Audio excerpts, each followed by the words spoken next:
It's not better than duh, duh, duh. Welcome back. Let's play some D&D.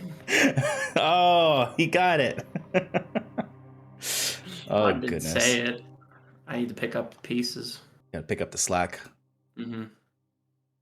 All right, folks, let's get into our recap so y'all can decide what the hell you're doing. Last we met, the Wayward Five set a course for the southern monolith. They coordinated with the Glenoviel Circle Druids to reach their target forts in under a week, and then they planned to strike simultaneously to maximize disruption. Before leaving, both Ekbralgoth and Talare worked with Baka to upgrade their armory. She infused Ekbralgoth's armor with Fey magic and artifice design, and she attuned Talare's gun with a unicorn horn bayonet, right, providing both physical and magical capabilities. Timber worked with Felix to design a wrist pocket tattoo in order for him to hide the Fey City and Seed in the demiplane. But they left, each at the same time, hoping to reach their destination around the same time. The week-long journey was reduced to 5 days due to each party pushing deeper into the night. The journey was rough and included at least one fight with a giant rune bear, but ultimately they arrived safely and early to the fort. Early enough to potentially allow the party to meet with Thatcher still on the 15th of this month. For now, the party observes the comings and goings of the fort. Several guards patrol both the walls and the grounds outside. Every hour, a flock of owls are released to scan the area, a tool of Aella, no doubt. But most interesting to the party, or to our heroes, is a party of 6 hunters and their 2 Velix stalkers who have gone out to find food for the fort. The Wayward Five decided they would ambush this group to take on their likeness with the brooches of disguised self Ilwyn gave them.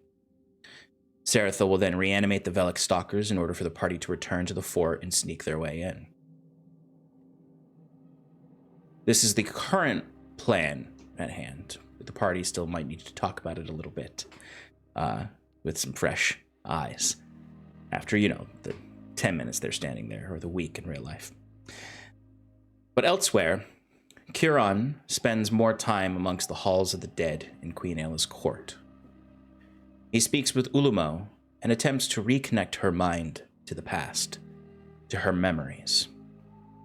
He succeeds, but it causes a significant amount of panic in the old sovereign, as she can't quite remember how she came to be a champion of Queen Aella. But soon the presence of the queen washes over the both of them, and this moment passes as Ulumo returns to a certain zen in the way that Aella's presence dominates her mind. But the queen takes Kiran for a walk and inquires about what he thinks his friends will do without him. He says that they will mourn him, but other gods and manifestations guide them, and that it's a new world out there that Aella is not quite attuned to. He offers a final note of guidance by trying to once again remind Queen Aella of the past and who she was and who all the champions were, to maybe connect her to something beyond her current crusade. But alas, she brings him down to the pools for their daily meditations. Before we jump into the party as they currently are, because I didn't do it last week, Kiran, can you just give me a wisdom saving throw? Just a quick one. To bring up this old dead character sheet. Dirty 20. Okay. Good to know. All right, so Wait. one other... Sorry, I thought I just have a note that says resist Ayla's brainwashing but can't really feel Ilyvanya's touch. Yes, that was from 2 weeks ago. At the end. No, that was from last week. Oh, it was? Yeah. I could have swore that was 2 weeks ago, but okay, we'll go with that. Well, so first I tried to feel for the shards in the pool, and then I just tried to feel Ilyuvania herself in the pool of some kind, whether it's like a font of her or not. Yes. Just in case that Dirty 20 was a failure, my notes say that I did resist. Okay. I'm pretty certain that's from 2 weeks ago because I rewatched the VOD today and know that there was no roll at the end of last week. But Well, then that is true. Change my notes. But regardless, that 20 was a success. All right. Really quickly, I just need everyone actually now to give me a d20 roll. Why? Okay, just straight D20. Just a straight d20 roll. I'll be transparent. This is about the success of the other party. 17. 12. 14. Oh, hold up. My pen 16. is not cooperating. Did you get an extra 20? Yeah! Persco bringing us home with the 4. What did Persco get? Oh. Oh, goodness. A 4. We needed somebody to roll badly. Clay, what did you get? I think I got a...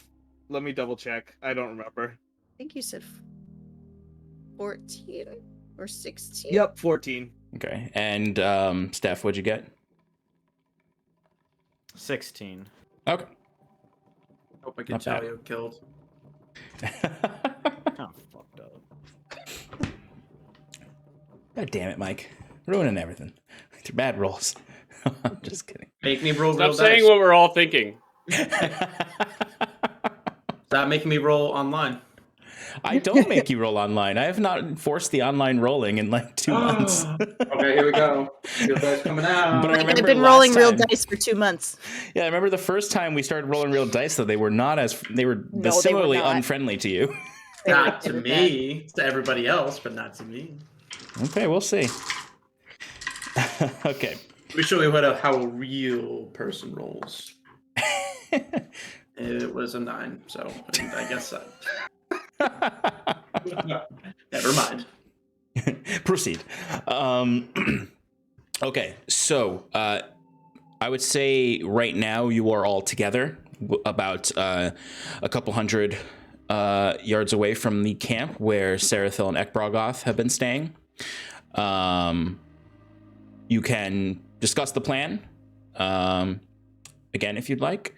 I'd say this is only, maybe 10 minutes after the hunters left the base, so they're not too far from the camp or the fort, but you'll want to start tracking them soon, otherwise they'll be too far away for you to track down, or at least it'll take you longer to track them down. Oh, Okay, so how should we proceed? look, this group of folks just went out to get food for the camp. The way I look at it is we have these items that we can use to disguise ourselves. Why don't we just take those out? Take these people out. And by take them out, I mean knock them out, or better yet. We know what you Okay. mean, Timbo. Keep going. Okay, all right. And replace them. Get back into the camp, infiltrate, go from there. I would have suggested something quite similar. If we take them out now, that's that many guards we don't need to deal with if we do need to fight our way in. And it does give us a better chance of getting in there without a fight. There's two concerns. That is the two Velik stalkers that also are with them. I can speak with them, but I don't know that my persuasion is... I mean, you know how persuasive I am. Me. Well, Yes. I mean, it couldn't hurt. Without you talking to them, they'd surely attack us. So there's I nothing mean, worse than we could do. they're trained to hunt game, right? So what if I were to distract them with the sounds of some prey? You know, they just run off. No harm, Wait. no foul. This is a good question. How good are you at mimicking some prey, Talry? I'm going to cast the tiniest druid craft that I've ever casted to make a really, really, really, really, really like a whisper of a deer noise into Timber's ear, like lower than what we're speaking level. Timber, you hear a dog bark in the distance. That's pretty much what deers sound like. What is this, Valheim? That's what I was referencing. Interesting. Okay. Well, maybe maybe we'll try that if okay. Anyway, let's get a move on and get a good ambush position on these So just group. we're going to take these people out, impersonate them, and get into the fort, and then what? Once we're in there. Honestly, we can't. I mean, from what we saw, we don't have a good assessment until we get closer. So then you and I. It's would right. do We could some- discuss the second half later. We are losing him, and we should be following. We have them time back. to discuss it later. But I will say right now, Scarlet and I probably should go forth into the heart of the camp. It may mean that we need Ekbalrogat, looking at Ekbalrogat, and or Talray to create the distraction. I say we don't waste any more time planning. We gotta get like on these guys Well, now. We're walking and talking. I don't know what you're doing. Why are you Don't so you far think behind? Shouldn't we finalize this now so that we don't have to stop in the middle? Right. You Who can has be the walking. seed? You can be walking in the forest while talking about this for a little while. Eventually, you're gonna Yeah. run up to the camp. Who has the seed? I do. Wait, they made a camp? No, I keep saying camp. I mean fort. Like if you keep with you guys, where you're walking right now, you're just like moving through We're the approaching forest. the fort. That's what I'm asking. Are you approaching the fort, or are you kind of circumventing the fort? I thought we were. Because you guys following said the- you guys I said thought you we were following walking the and hunting talking. party. Well, they had to come back to forget you guys because when they saw the hunting party. Oh yeah, that's what I'm saying. Like we're gonna lose the hunting party. No, I know. What I'm saying is, with you guys walking and talking, are you walking towards the fort, or are you kind of keeping a parallel path to the side of the fort? We're staying away from the fort to Yeah. intercept the hunters. Okay. Yes. Okay. So you're basically keeping kind of roundabouting the fort towards where you saw the hunters head. Yes, exactly. Yes. Cool. All right. Continue. So, if the dogman has the seed, he should be the one to go furthest in. From there, we should have checkpoints leading our way out. If you'd like, I can make sure that the gates remain open or the easiest access point.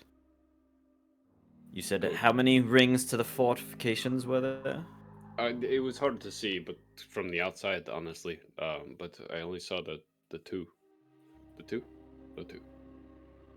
So, If I can know. hold the outer ring if the wood elf and the dead man want to take the next ring, and then you and Firebrand here can infiltrate Names, you know.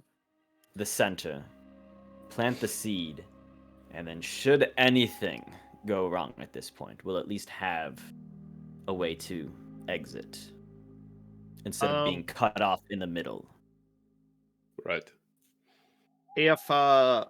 if you don't mind, Sarathil, it might be prudent for me to take care of those armaments up on top, since I can fly, and maybe take them out before they get a chance to fire, because they look pretty scary.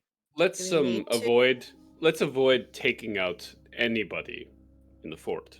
We'll take them out now, outside of the fort. But if we take people out inside the fort, it's going to raise suspicion within the fort.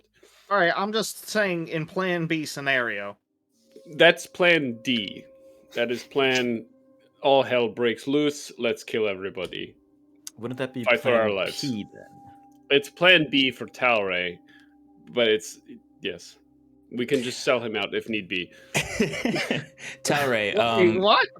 Talray, could you actually give me a quick perception check from when you were up in the trees for the second time you all had gone scouting, just to see if you could learn any more information?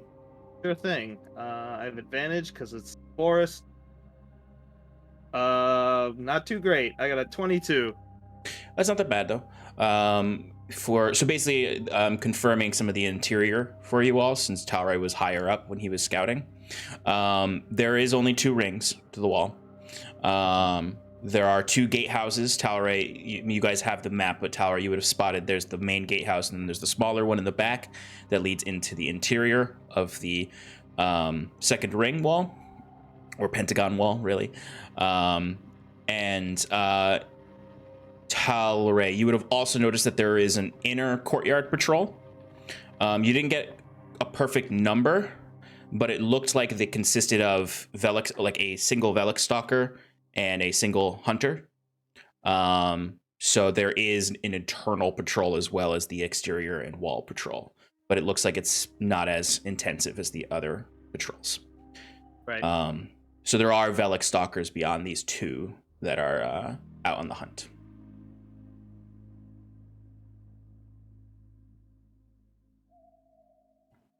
So you all have a pretty good understanding, I'd say, of the patrol structure of the entire fort. All right. So, are we gonna go after these hunters or what? That's step 1. I think so too. Okay. How are you approaching this? There's I see. 6 of them, right? 6 hunters, 2 pups. I think we want to set up an ambush and then bait them into it, right? Talray, here's a ridiculous idea. What if you make it a little dog noise? Send off the Velix stalkers, and then we strike soon after. Do we want to be stealthy about it? I think 100% we should be stealthy about it. Maybe let you strike first. Your accuracy is nice and true. Depends on the day, but sure. Then have Talray from the sky and Ekbalgoth show his face. And Sarathil, I don't know, you just take their bodies and play with Does them. anyone have silence? Oh, I do. I think that might be prudent. That is a good call. Sarathil, do you know how to do that? Silence. Possibly. Let me check my spell book. I can do it. Did you ever have any children when growing up? Or, back in the No, day? I did Where you not just screaming have baby, you just any- need to sleep one day. I And did just... No. I can cast silence. I think that would be helpful so that we don't alert the fort of any trouble in the forest. Good call, Scarlet. Okay.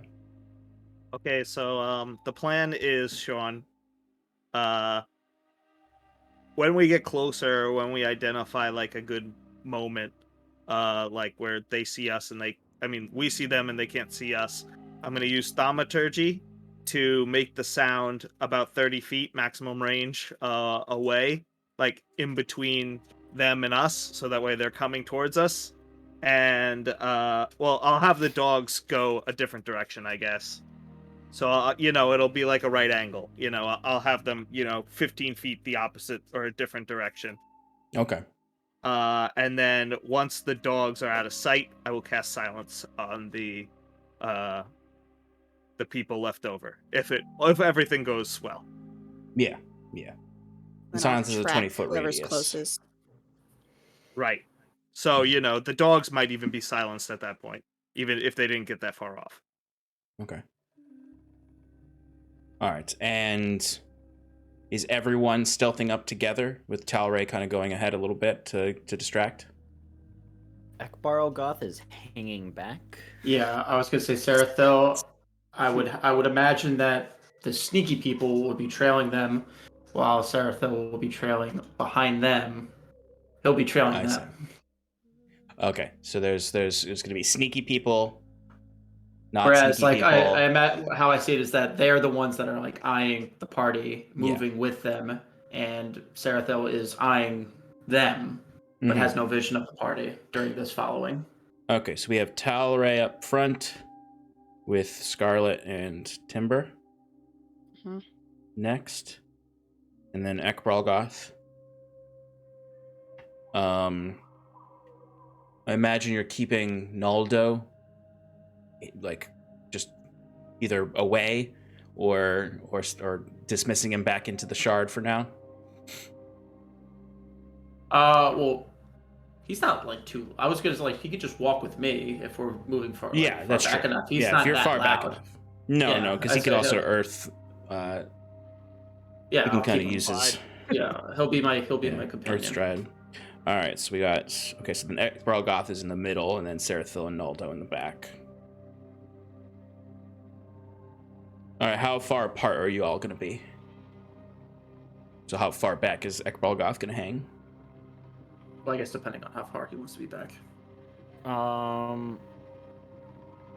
Far enough so that I can still see them, but Like So, 20 like, feet I was in gonna between think me of enough. 60 feet if that's possible. 60 feet. Yeah, the only thing I'm going to say, though, is for this, generally speaking, is you all will... You cannot get... You can, while you're trying to maintain each other's status, stealth checks cannot be made at an advantage, because you need to make sure that the people behind you can see you. I'm not going to impose disadvantage, because I think that's too much. But anything that would ordinarily give you advantage doesn't. Right. Because you need to make sure that the people behind you can see you. I want to reiterate a few things just so you remember, Sean. We are not slowed. If you're with me, you're not slowed from rough terrain. And if you are stealthing, you're moving the same speed as if you were regular traveling. So they might be stealthing, which means that we could even go faster than them. That's good to know. But that's voluntary. Joey, We wouldn't necessarily need to You know do what? that. Hey, No. just quickly too, as we're moving with this and talking about discussions about severing up, to maybe remedy this, I will touch my diadem and cast telepathic bond between all of us here. Smart wait, move. I can't. No, I can't do that. Oh yeah. Once again, Well, you're with Scarlet is not Timber. part Oh, you're of with the but the group No chat. girls allowed. I get it. Whatever. Well, you're next to Timber. This Yeah, is I know. a interesting spell you have here, dead man. The only voice I usually hear in my head is that of Zendariel's.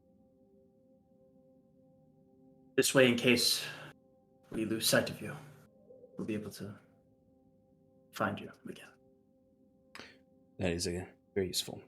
Sarathil, how far behind Ekbralgoth are you going to be? Well, he's going to be 60 feet back. That's kind of what I was expecting. So, I mean, I could just be moving with him. Okay. Yeah. I'll just put you right behind him. It's fine. Okay. All right. I'm still going to ask you guys to do stealth checks, even though you're not up in the front. Just the DCs are not as high for you because you guys That's are. all not we need. as It's just far. to. But they I are. already have It a is a hunting party. -1. So. It is a hunting party with 2 predators. So they do have some ability to see and track, but My body has not produced natural oil in over 1,000 years, so I have nothing to smell. I'm a it's demon. just the Velik stalkers are like, I smell old books and Of rocks? And Brimstone. is that a Brimstone? Is that That's brimstone? over. Of course, we all know No, about don't the worry, naturally occurring. It's the fire steam elementals. vents, or that too. All right, so what I'm gonna need is from someone or multiple people is a survival check. This is for actually tracking the hunters down. Ray should probably do that one. Yeah, right? it's all right. Yeah. I love survival checks. Advantage +10. I got a 23. Okay, yeah, you're able to catch up to them and find them pretty easily then. It's very early in the day. So in observing them, actually, Talray, give me a perception check also, since you find them, and Scarlet and Timber, you kind of have eyes on Talray as he is moving ahead of everyone. Advantage +10. I got a 25. Okay. I need everyone to make those stealth checks now. All of us? Oh my Yep, everyone. God. Ooh. Do we have pass without a trace on or not? No. I was Okay. gonna ask. It might still be up. And it's up to Sean though. If it's Um, no, then a no. Look at that! when did you use it last? I used it. I mean, I was using it when Scarlet and I going back and forth. Okay, I would say it would have run out by now. Okay. Yeah, because that's an hour. So Yeah, Wow, and you were Sarah. going back and forth several times. Just fucking wow. I got a dirty 20. Does that cancel out Sarathil's All right, I zero? just, everyone, give me Well, hold what on. your stealth checks were. Well, mine was a 0 Rolled a natural one. with a minus natural one. 1. It was a natural 1 with a -1, making Great it 0. start, everybody. Great fucking start. It's so good. 0. Do you have anything that can help that? 0. Was your past lives wait, bullshit? oh, you know what? I got. You know what? Hold on, scratch that. I have knowledge from the past. I need Yes. to check. Come Okay. on. Do better. I roll a 1 again. You should have given yourself Fortune's favor. You rolled a D6. Or Yeah, yeah, why'd you exactly. roll That's what. It's not Oh, okay. It's not lucky. I just Oh, added. Oh, I thought it was. So 4. So 4. So a 4 total. Okay. Wow. What was everyone else's? Ekbralgoth, what'd you get? With disadvantage, I only got a 14. Oh. Pretty good with disadvantage. Scarlet, what'd you get? 18. Roll the fucking 3. Timber, what'd you get? 24. Talray, you got dirty 20? Yep. Okay. Beat the rogue. All right. So, Talray, you got a 25 on that perception check, right? I did. Yeah, so the first thing you notice as you approach is that they are, this is very early in their hunting trip, so they don't seem to be stealthing, and they're not, like, hunting right now. They are basically, like, trekking into the woods to get far enough away from the fort where there actually would be game that isn't kind of scared away from the activity of the fort. And where there's actual cover, where there could be game. So they're like not like particularly like super aware right now. This area doesn't get a lot of like activity where they need to be defending themselves from things other than the wild. So that might be helpful for you all in this moment, that the hunters themselves are not particularly looking for anything. So their passive perceptions they're not doing active perception checks. The Velik stalkers, though, are predators and are perpetually aware. So when it comes to the hunters, let me check their passive. Sean, Yeah. can we possibly use the good perception check that I got as a sort of buffer for the bad roll? Because I can, like, see that the dogs are looking the wrong direction and then, speed up the plan and do my whole... I'll say. Let me get to that in a second. Okay. I just need to just double check one thing. My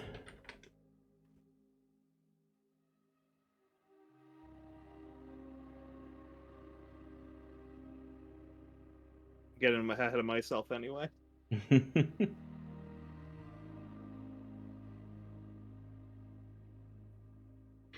so we had. All right, so I will definitely let you, Talray. I will definitely let you like react if it seems like something's happening, like they've noticed something. Because the thing is, anything that they hear or like disturbs them, you are going to probably see as well. What's your passive perception? Passive perception is 20. Okay, yeah. So like you're gonna be able to tell pretty quickly if they are alerted. So as you're watching them, you can see like the 6 hunters seem to be kind of like taking it slow at this point. You see even one of them kind of like drops their bag and sits on a dead stump and is just sort of taking their breath and drinking from the water. As you see a Velik Stalker kind of comes up next to them and sits waiting for some pats. But the other Velik Stalker, with a 25 perception, you can notice something very particular about the Velik Stalker that maybe makes you uneasy. Velik Stalkers are lithe, large, vulpine-like wolves. They're more like a mixture of they're more fox-like than they are wolf-like, really. And their mouths are actually really elongated, like crocodile snouts, with the teeth just like crocodile teeth, except covered in fur like a wolf. They have 3 eyes, though. The 2 eyes in the side are always open. The eye in the middle is kind of usually lazily half open, and it's vertical. You watch this one wolf's 3rd eye, though, widens massively, and there's almost like a sound that comes off of that Velik Stalker that's sort of like a low chirping or purring. Not quite a growl, but more of like a low chirping sound, almost like echolocation, as that 3rd eye widens open, and it kind of immediately the hairs on its back goes up. You see several of the hunters look to this Velik Stalker, and they suddenly seem a little bit more alert. Yeah, I mean, I would take that point to do exactly as I said. I'm gonna cast Thaumaturgy 30 feet in a different direction from where the Velik Stalker's currently alerted, and use telekinesis to warn the party. You guys got caught. Plans changed. I did the thing. Hopefully, the dogs take the bait. And yeah, I just make the sound of, a whining, maybe like an injured animal, like a deer or something that I've seen in the past couple of days walking around the forest. Totally. If you want to roll, Deception? Deception. Survival, maybe? It just so I would say survival would have a different DC. I'd say you could do deception or survival. Okay, I'll take survival, I think. Okay. Okay. Scarlet and Timber, can you give me perception checks?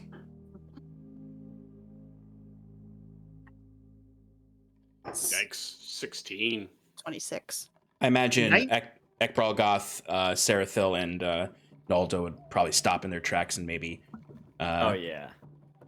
try to find. What do you guys want to do? Yeah, because you would have just heard you got caught. What are the 3 of you doing? Ekbralgoth just turns over his shoulder and stares at Sarathil, because I imagine he was fumbling and stumbling, and he just shakes his head. And if there's a big girthy tree I can get behind, I would like to slink over to that. Oh yeah, there's plenty of big girthy trees here. Fantastic. I got a 29, Sean. I gotta run for a second. 2 minutes. No problem. Is it a second or 2 minutes? 2 minutes. 2 whole minutes worth of seconds. I'll embarrassed, be like, I'll turn to Noldo, be like, pretend to be a boulder for now. and I'll get like behind a bush or some brush I could see. I do not I don't understand. And you see Naldo just starts to sink into the ground as he's using shape earth to just slowly sink until you see it's just his upper shoulders and head, and he just closes his eyes. He definitely looks like a humanoid stone structure, but he looks a lot less conspicuous, and is kind of covered by more of the duff of the forest this way. He does kind of like lap some leaves onto himself. Good. Very good. It's just two big glowy orange eyes in the pile. Well, he calls them. You just see like little shutters come down over his eyes of stone. There's only all the other runes on him. But Ekbralgoth and Sarathil, if you can give me new stealth checks. Oh boy. Why do you hate Come on, us, son? Sarathil. Okay. All right, that's better. 11. You know what? I'm also going to knowledge from the past again. 11 5. plus. You got cocky. Oh no. Well, 12. Aw. Back up to your 12? You said original 12? 12, yeah. Okay, and you got a 29 on your survival check, Talray? Yes, Okay. that is correct. 19 plus 10.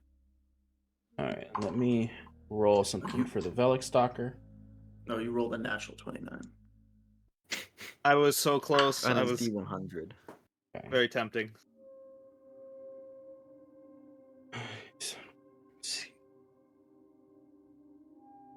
That is...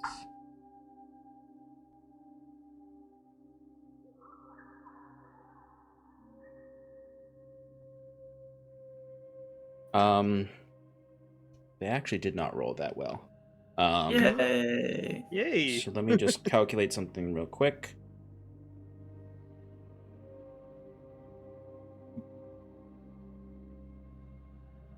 And 3.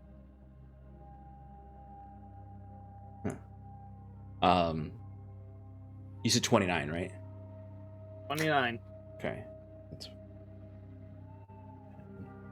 plus 3 is 13. Oh.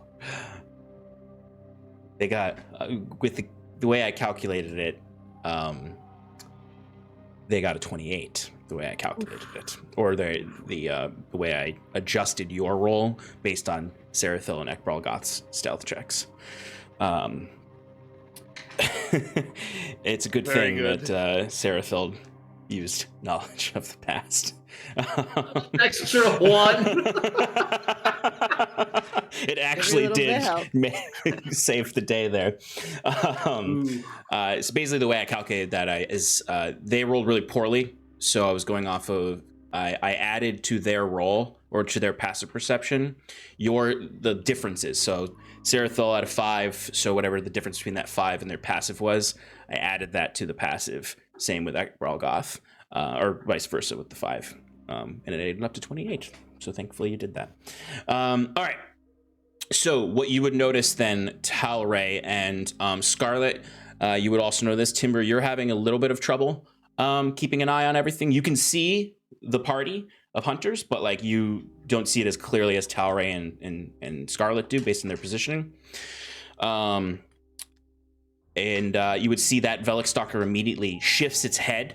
It still kind of like has an ear cocked towards you all, but they are immediately, the two Velik Stalkers are doing exactly like you planned. They are running the opposite direction towards the sound that you created. Now remember, the sound you created is 30 feet from your current position, so that's only like another 20 feet past the hunters. So they would be running 20 feet into the woods towards the opposite direction. So that's not going to necessarily give you a whole lot of time where they won't be able to come back. But you would see the hunters, though, are reacting. You see they see their Velik Stalkers running in. They're immediately dropping their bags and getting their bows ready. And some of them are even following the Velik Stalkers quickly behind them. What do you all want to do? This should be Timber and I should take one person at a time and maybe start to make our way through the group of whoever's left who didn't take off after the Relic Stalkers. Okay. Sean, can you remind me how the stealth takedown Mhm. rules work? Like, could I possibly use a ranged weapon for that? Ranged weapon will work. It just won't do the full extent of it. And I think your ranged weapon particularly won't work for this Well, because it's a gun. I was gonna say I'd probably be using a longbow. If you have a longbow, that can definitely be used for it. The one problem with ranged stealth kills is that you can't control their collapse, which can potentially alert others to the presence. So normally in the stealth rolls, I do the stealth to come up on them, the grapple, the attack, and then another stealth to lower the body down without it falling.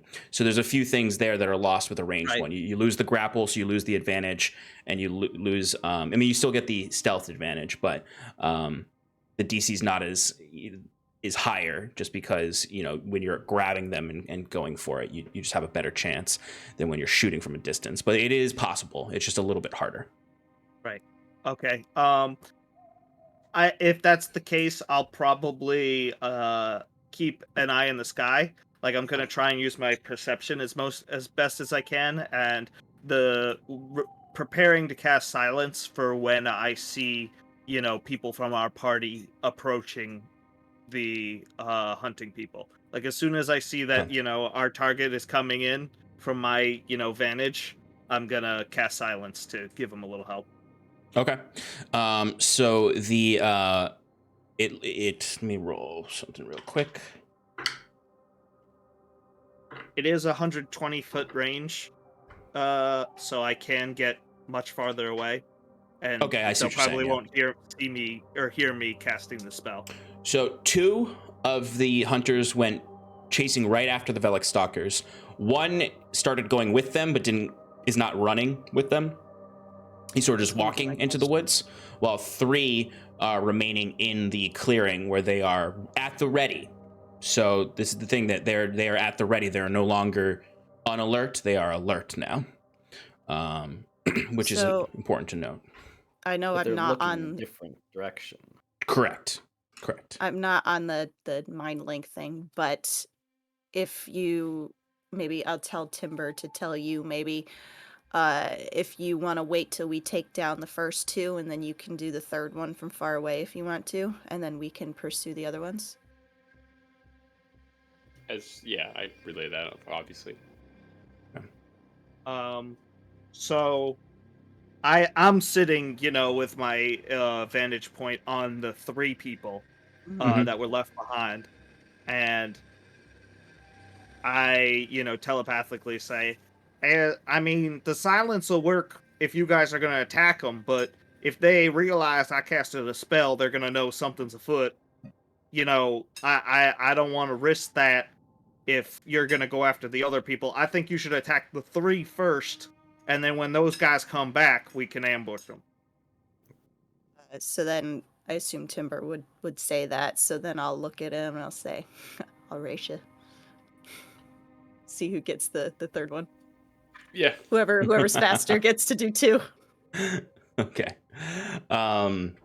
So they are going to get perception checks, these folks. We need to stealth again? You do need to stealth again. Unless you want to keep your previous stealth. You can do that, or you can reroll. Scarlet, yours was 18. Timber's yours was 24. I'm rerolling.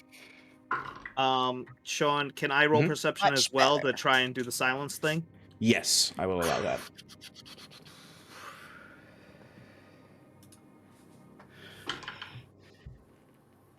Okay. What are your stealth checks? 29. Okay. 17 on perception. I'm keeping mine. Keeping the 24? Cool. And then what was your perception? 17. 17, okay. All right, gotta check what their modifier is.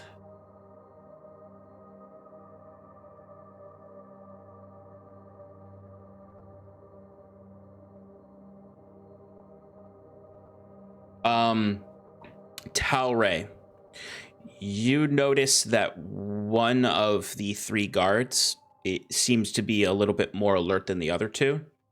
The 2 of them look dead, like they're dead focused on where the Velik Stalkers went. One of them is looking a little bit more like he may potentially have a better perception that might be able to catch your companions. Okay. Do you want to use silence silence now or wait until your companions are closer? Or engaged, I guess. I might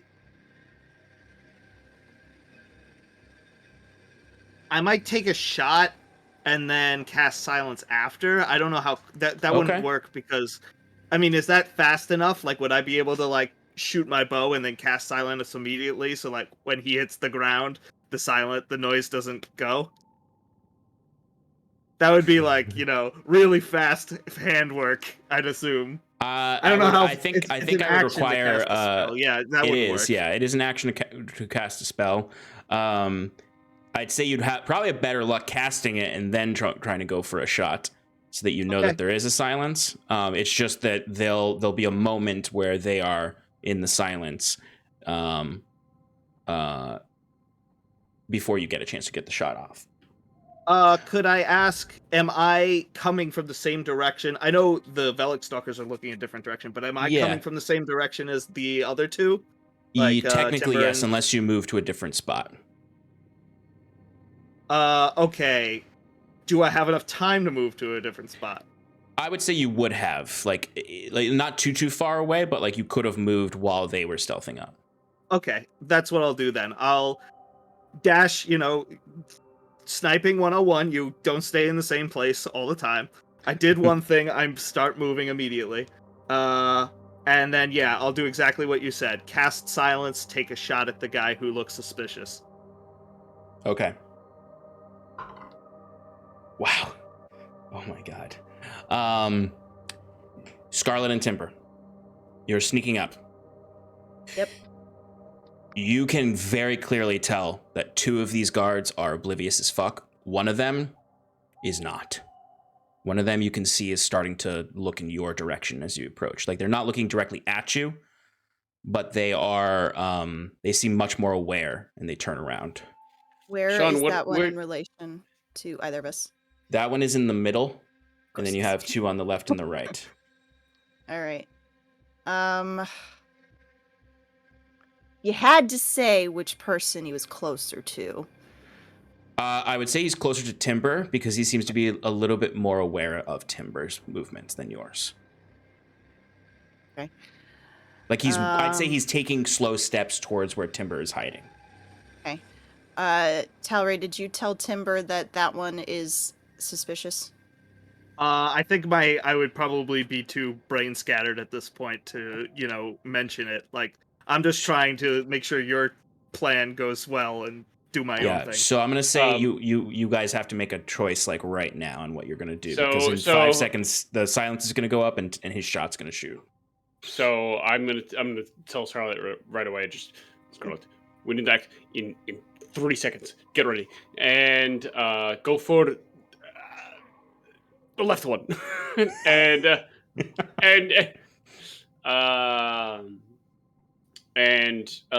Timber's going to take out his Aeon Spike at the same time. Timber, are you going for the middle guy or the right guy? I'm actually going to avoid. I'm gonna, go for the surprise attack against the right guy. Cool. Instead of the guy who is noticing us.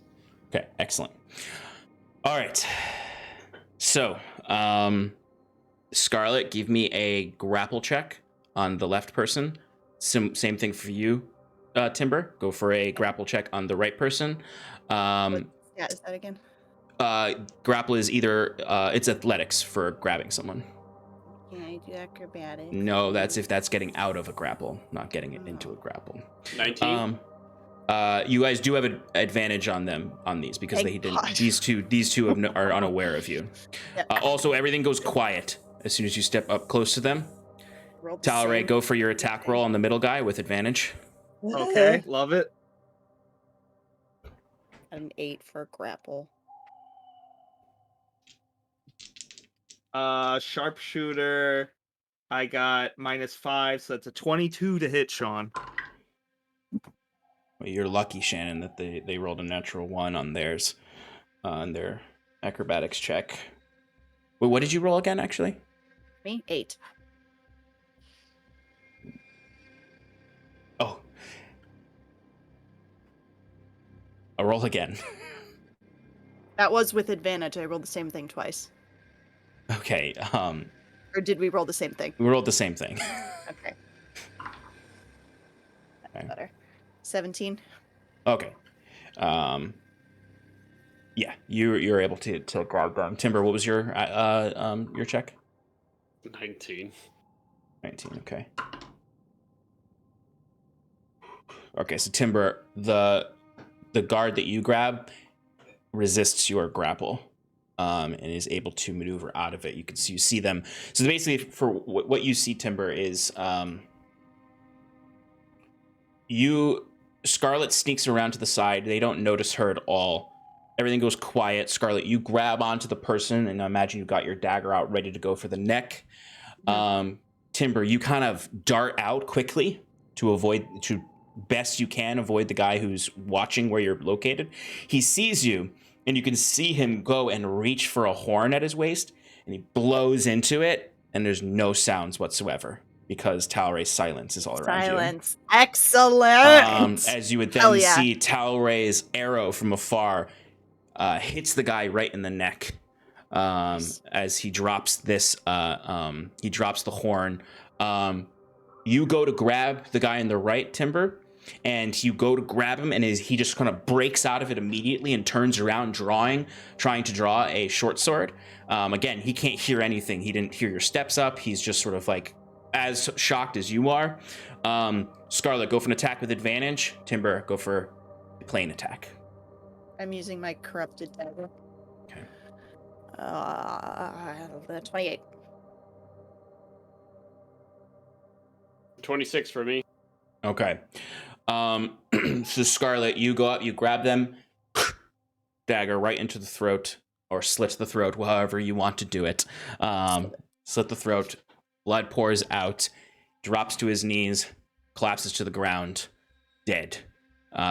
Timber, Right. You swipe across the neck, starts to bleed out again also, and falls to the ground. Can I try and finish off, if I need to, the middle guy? Yes, because you were successful in all of your layers of this, I'll allow you to go for an attack before he has an option to do anything. He did get hit by Talray's arrow, but he is not fully down And he yet. doesn't know I'm there, right? So He does now. He does now. He turned around as he turned to look to what's happening. Yeah, you're only like 10 feet away from the guy. You're not. 23. Oh, you know what I'll do? I'll start, having dropped this guy, I'll start running, and since I've got the corrupted dagger, so the armor's on, I'll throw it out. Okay. Tentacle shot. Tentacle shot. Okay. And that was a 23. Yeah, that hits. You don't need to roll damage. You just needed 2 hits on him. Timber, you would kind of like turn around after swiping this guy's throat to see this fighter trying to pull out a scimitar to go after you, and then you see Scarlet's dagger. Not just a dagger hit him in the neck. That kind of there's an arrow in his neck here, but the full tentacle. It looks like a barbed tentacle that shoots out of Scarlet's arm that goes right into the neck, and then I imagine, Scarlet, you pull it back, and he drops to his knees now. 3 of them, The other guy, completely dead. The other guy, he's staring off into the woods because there's a silence spell that is in this spot, so he didn't hear any of this happen. so the 3 that were there are good. We don't need to finish off the guy that noticed that got out of Timber's grapple. He's gone. He's dead, yeah. He's dead. Yeah. Okay. All right. Cool. I look over at Scarlet, and I just kind of hand signal for her to just. And then there's my count. Yep. And then we'll just keep going. Okay, so Scarlet, are you going to go for this guy who's in the middle of the woods? Yes. Okay, so I am going to need... actually, I think from where he is, he's actually within the silence. Okay. So go ahead and give me an attack roll with advantage. Or if you want to do the grapple, you can. If you succeed on the grapple, it does increase the likelihood of success on the attack, but it's not 100% necessary right now because you are stealthed. Yeah. All It's a right. risk.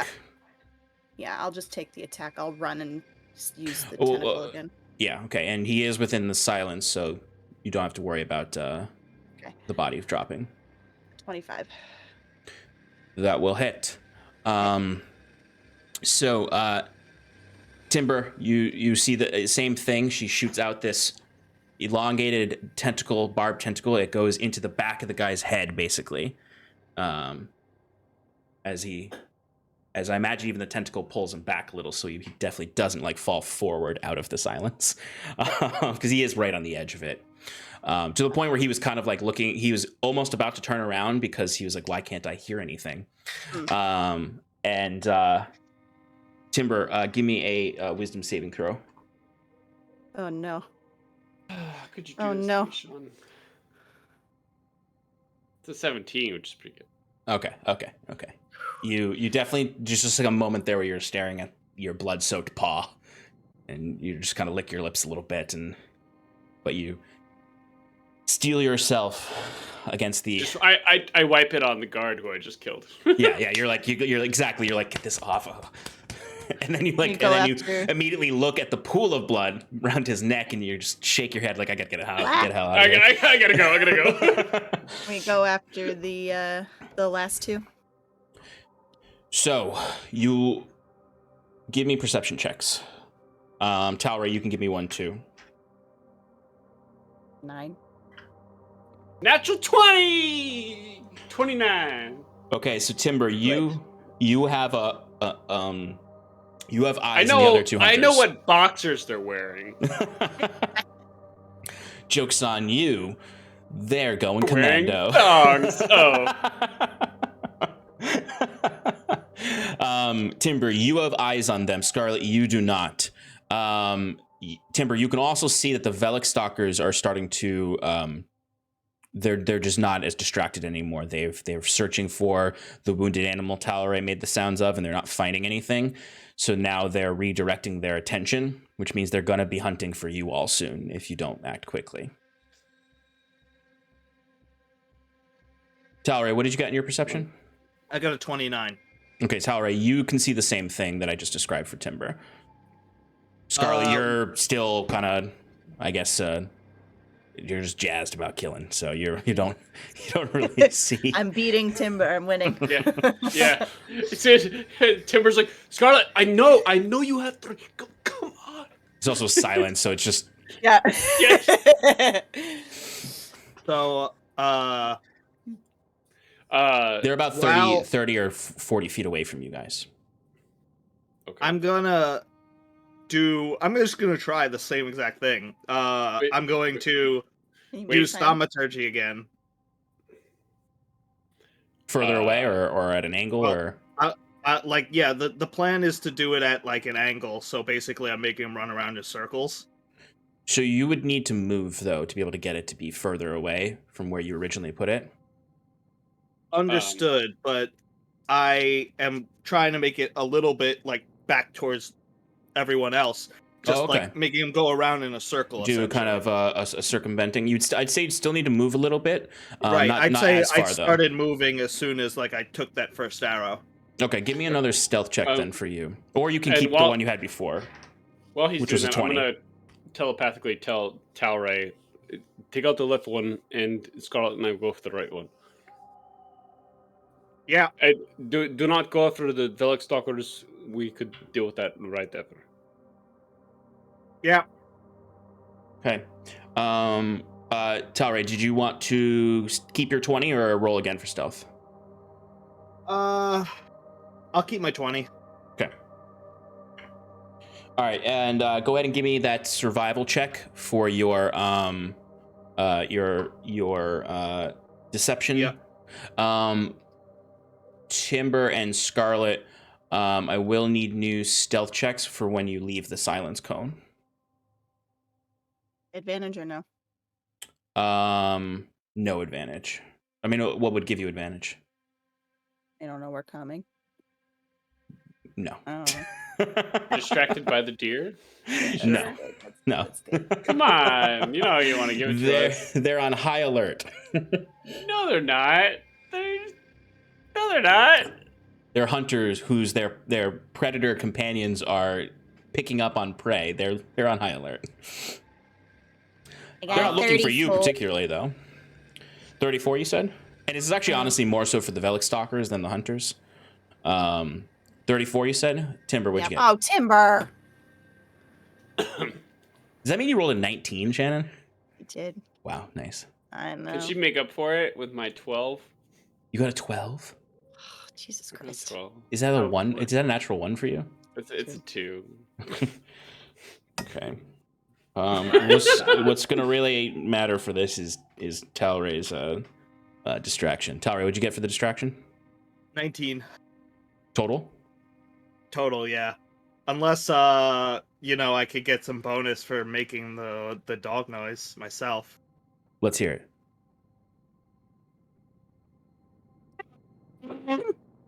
Something like that. that came through Yeah. really weird. All right, go ahead and add a d6 to that. Woo! I'll take it.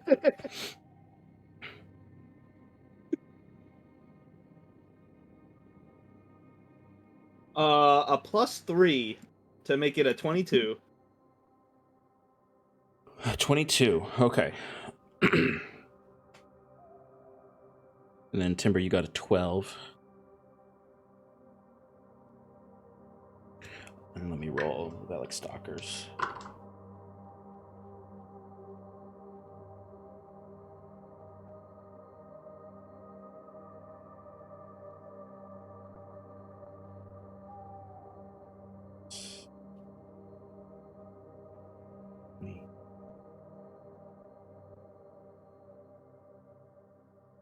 Okay. One of the Velic Stalkers is immediately fooled by the noise and goes running off for it. The other Velic Stalker is hesitant to chase after it, as it kind of turns and looks towards where Scarlet and Timber are coming from. And Scarlet and Timber, as you're kind of slowly approaching, you can see that third eye just wide, and you can start to hear that low purring sound coming from the Velic Stalker, as its head is going like rapidly moving around, clearly looking for Timber, particularly. It doesn't see you right away, but it's definitely alerted that there is a presence nearby. It is currently looking for you. Scarlet's higher roll is able to keep it from completely finding you, Timber, but it is alerted that you all are present and that it didn't get fooled by Talray's distraction. The other one did, though. 1 out of 2 ain't bad. And I'll say, since that happened, the second hunter chases off with his Velic Stalker. So the one that Talray was going to shoot is running after his Velic Stalker. The other one stays. Just one. So just one here. But the Velic Stalker is there. Okay. actively alert right next to him. Mm. It'd be very, very difficult to actually sneak up on him, to the point where I'd say it's actually impossible to sneak up on him and grab him, because the Velic Stalker would definitely see you, no matter what you rolled for stealth, unless you had or unless you were invisible with that actual invisibility. Can I do ranged with my tentacle? You can. The one thing I will say is the Velic Stalker will immediately attack you, because it'll see where it comes from. All right.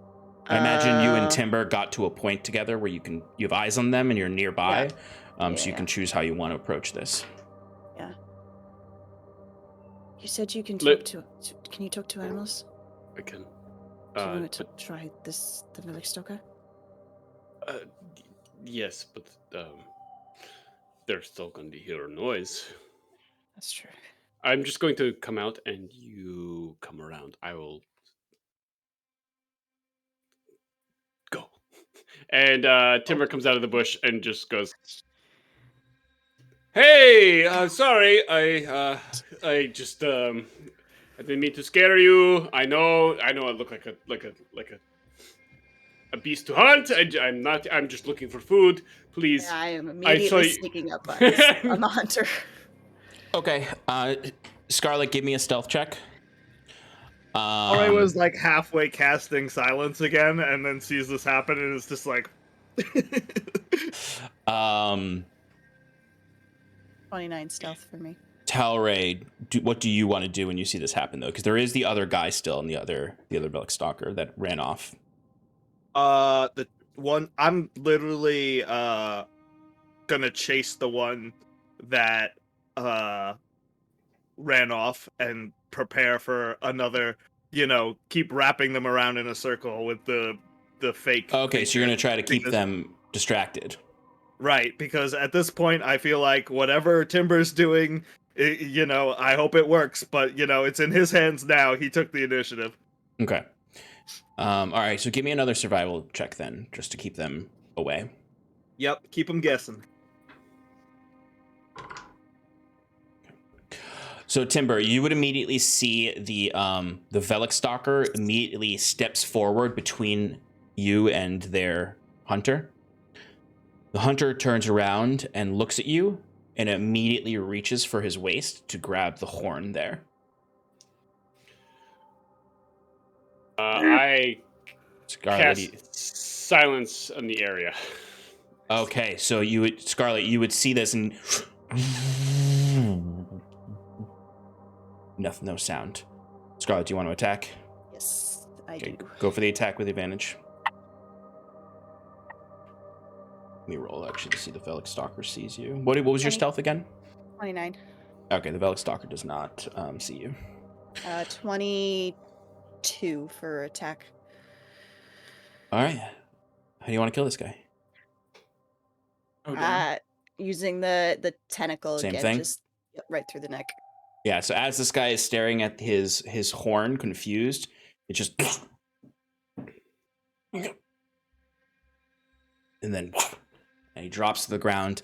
The Bellic Stalker can't hear this happening, so it's just like Predator standing across from Timber, growling at him with no sound. Yeah, actually, because it wouldn't have heard it, so it can't use its prophetic state to use a reaction to fuck your attack up. What about smelling the blood on the air? That's a good point. There are other senses besides hearing. Just a thought. And vibrations when the body falls to the ground, and Can I feeling of blood splattering on its back from its master's God. neck. can I sign to A Timber local wildlife seeing that and flying away. can I sign to Timber that I'm gonna go take care of the last one? What kind of signing can you do? Timber, what are you doing actually at this point? Because this wolf is about to react, because it definitely would smell the blood in the air, just as you would. Damn it, Stefan. That's a good point. Thank I you, wanted to Stefan. contribute. I know, I'm Because I can't kill anything, so I want to make it harder. Yeah. Timber would lower the silence and be like, look, hey, what did these guys ever do for you? give me an animal handling check. man. Uh-huh. Ooh, on. what's Yeah, especially considering That's pretty good. belly rolls? 22. 22. Okay, and your question was, what have these guys ever done for you? Right. The wolf, the Bellic Stalker immediately looks at you, and it does stop growling for a second because it's confused as to the way it can understand the words you're saying. Then it starts growling again, and it looks back, and it sees its master's dead body.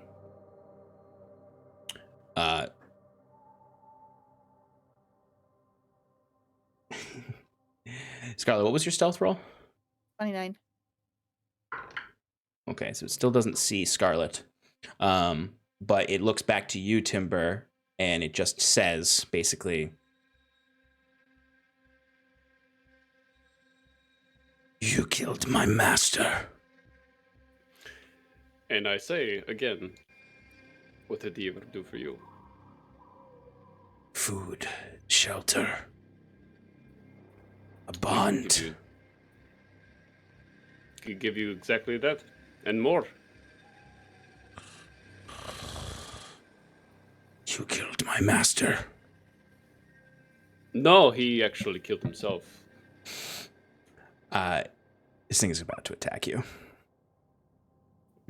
It's pretty hard to break a base master hunter's pair bond with their. Yeah, it is.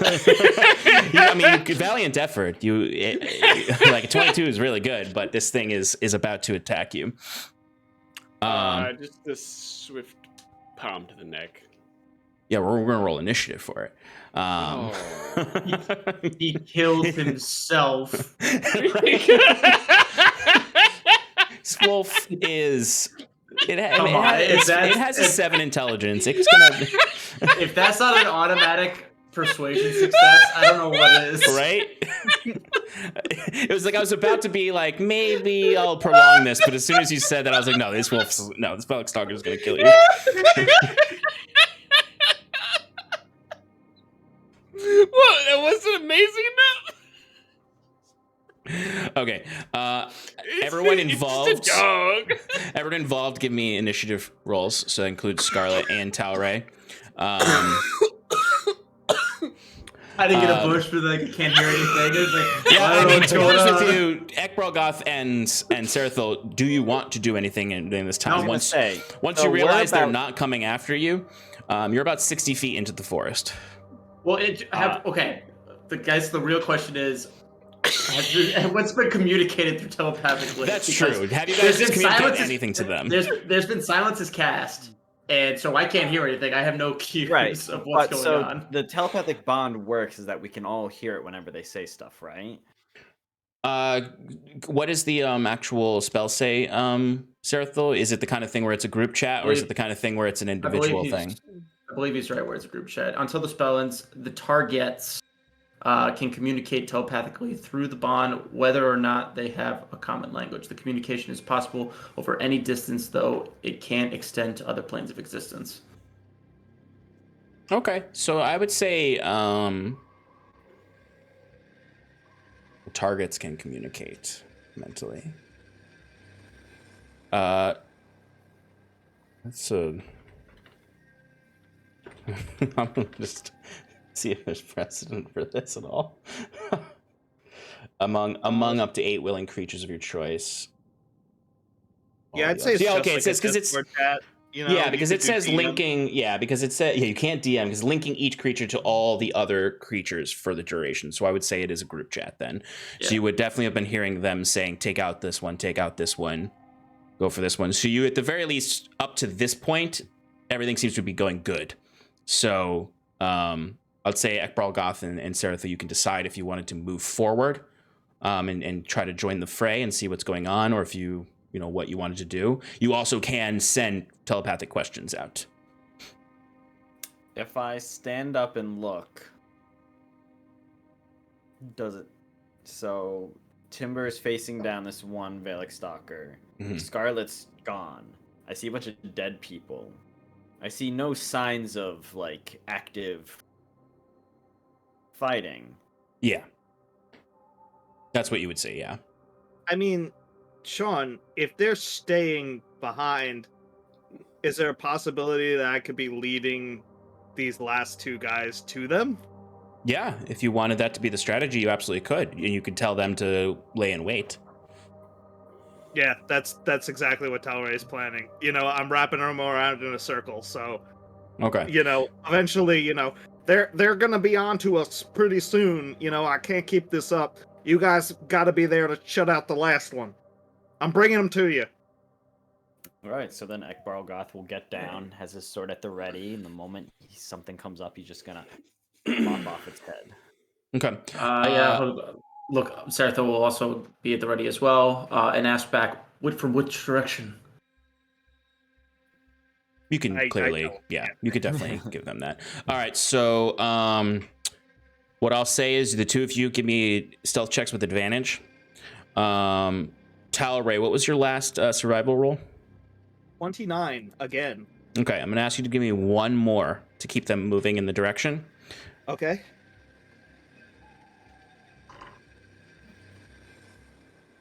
What were your stealth checks? 17. Nice. Sarathil, what'd you get? 0 again. Don't you have advantage, right?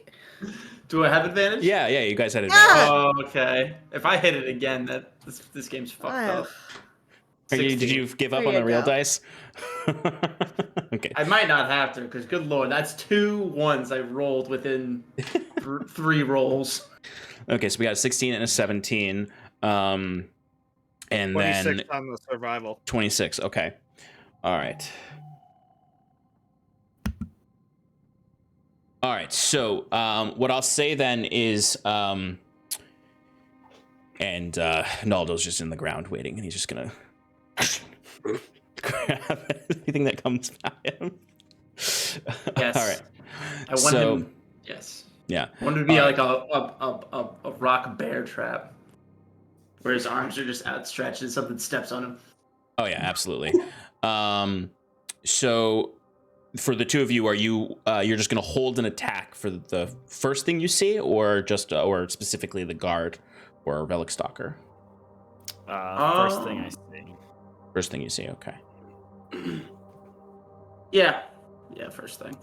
Okay, and what are you? Imagine you're just holding a sword attack. What are you holding, Sarathil? I'm gonna hold.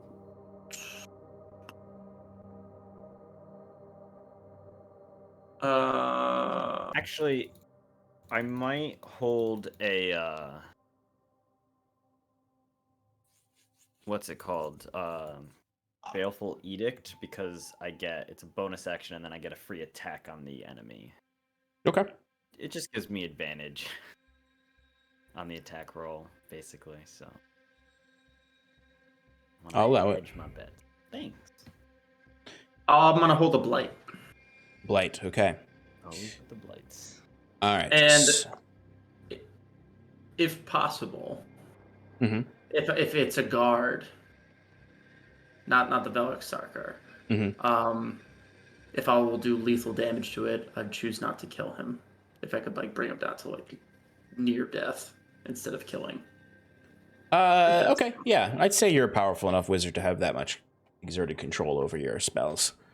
He's gonna be really dehydrated. But if it's him. Yes.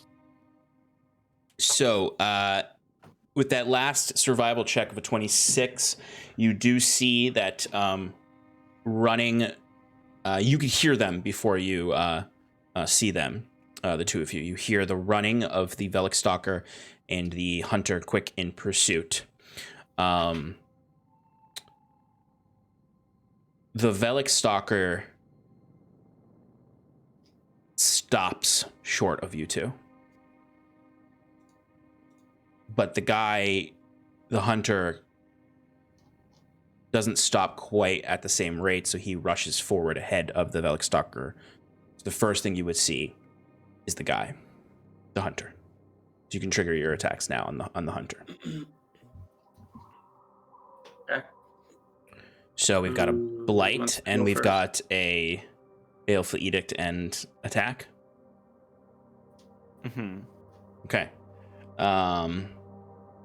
So go for your attack. Ekbralgoth. All right. Is there anything else so, that the edict does, or does it just give you advantage? It gives me advantage, and then if I want to consume it, I can do additional damage. Okay. So go ahead and give me that attack roll. It is at advantage against the hunter because he does not see you at first. Fantastic. I get double advantage. Which I guess technically the baleful edict would break that, and then it would give you the advantage. So Right. So go ahead and attack with advantage. Fantastic. And just to make sure, I'm going to use Great Master. Okay. You got the advantage. Why not? 24. Yeah, that'll hit. Cool. I feel like this guy's gonna get cleaved in twain. He pretty much. How do you want to kill this guy? Yeah. So I imagine Ekral Goth like rises up out of the brush and just rushes forward, catches him in the midriff, and just lifts the greatsword up with the guy, and it's just like with the momentum, and just slices him clean in two, and he just bloop. Bloop. Excellent. Everyone roll initiative to fight these two Velik Stalkers. They're gonna die real quick. I mean, they're not. They can't beat you guys, but they are. But they could get away. They could get away. Exactly. Don't let All them right. get away. I rolled initiative earlier, so I'm just gonna take. Yeah, that they one. did too. The Velik Stalkers. All right, 20 to 25. Good. Okay. 15 to 19. 17. 15.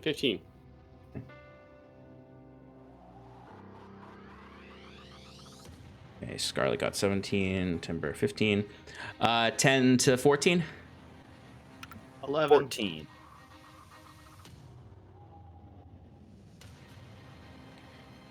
And what'd you get, Sarathil?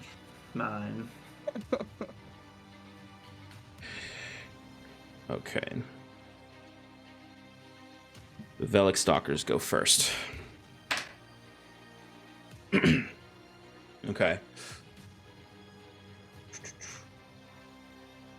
All right, so Timber, this Velik Stalker is going to leap forward at you and attempt to use its attacks on you. First attack is a 21 to hit. Yeah. Okay.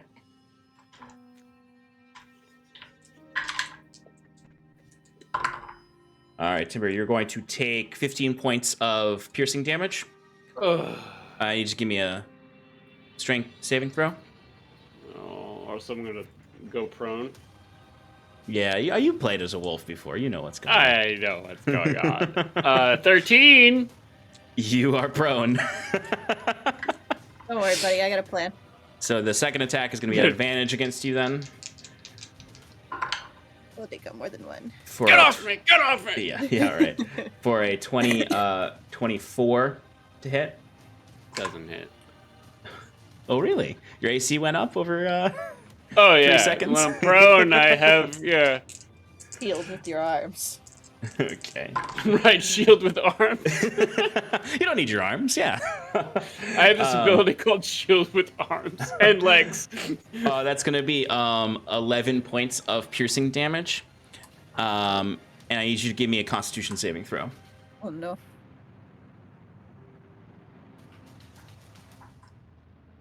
Oh, Timber.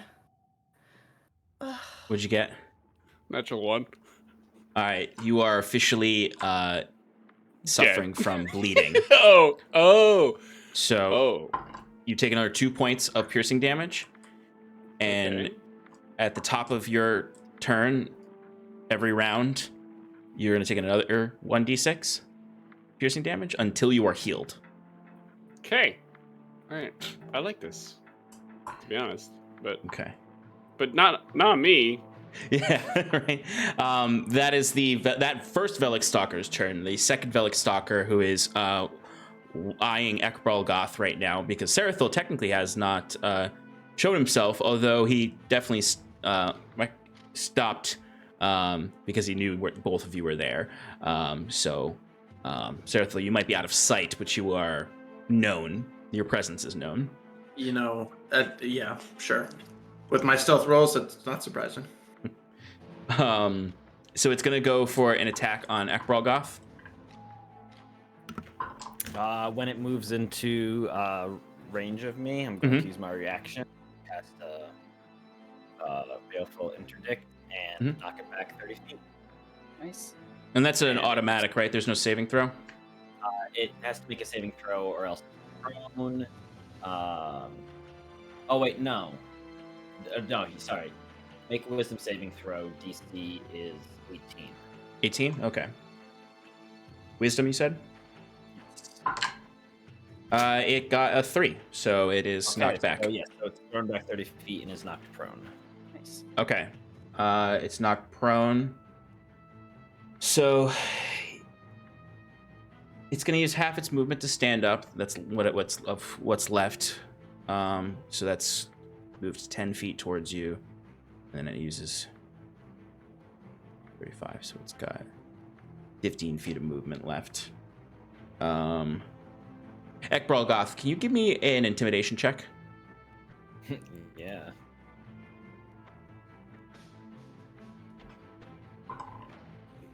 That's a natural 20 for 30. Nice. The Velikstock rolled a natural 1 on its bravery roll. So this Velikstocker, like, after it lunges forward to attack you, but you immediately sort of, I imagine, what does it look like when you do the baleful, what is it, baleful interdictment? Interdict, yeah. Interdict. Yeah, what does it look like? So it's just like, it's always like he just casts his hand across, and you just see like these abyssal runes like trail behind it as like he's channeling magic. And then visible to him, but no one else, it like shoots out and latches onto the forehead of whatever creature. So when it hits this Velikstocker, it gets like catapulted back, forced like on the forehead. So like it's like getting thrown back by this force. And then it tumbles back to 30 feet. And I imagine Ekbralgoth just goes, brings his hand back and just goes,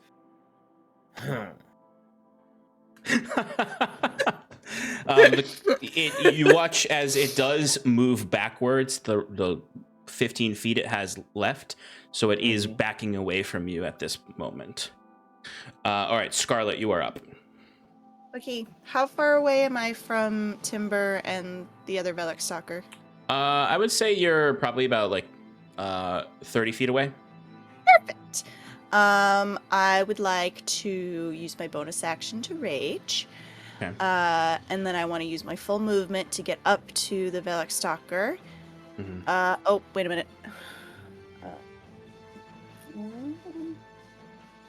Yeah, and then I want to use my, if I want to use my action to use Lily, to try and lasso this thing. But will I have had to summon her first with a bonus action? Yes. All right, so then I'm not raging. I will summon her as I'm running with the bonus action, and I will send it out and try and wrap her around its neck to try and... If I need to leap onto its back, I'll do that too.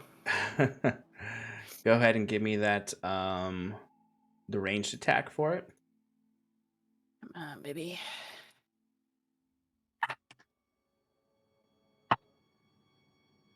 Good. 24. 24. That'll definitely hit.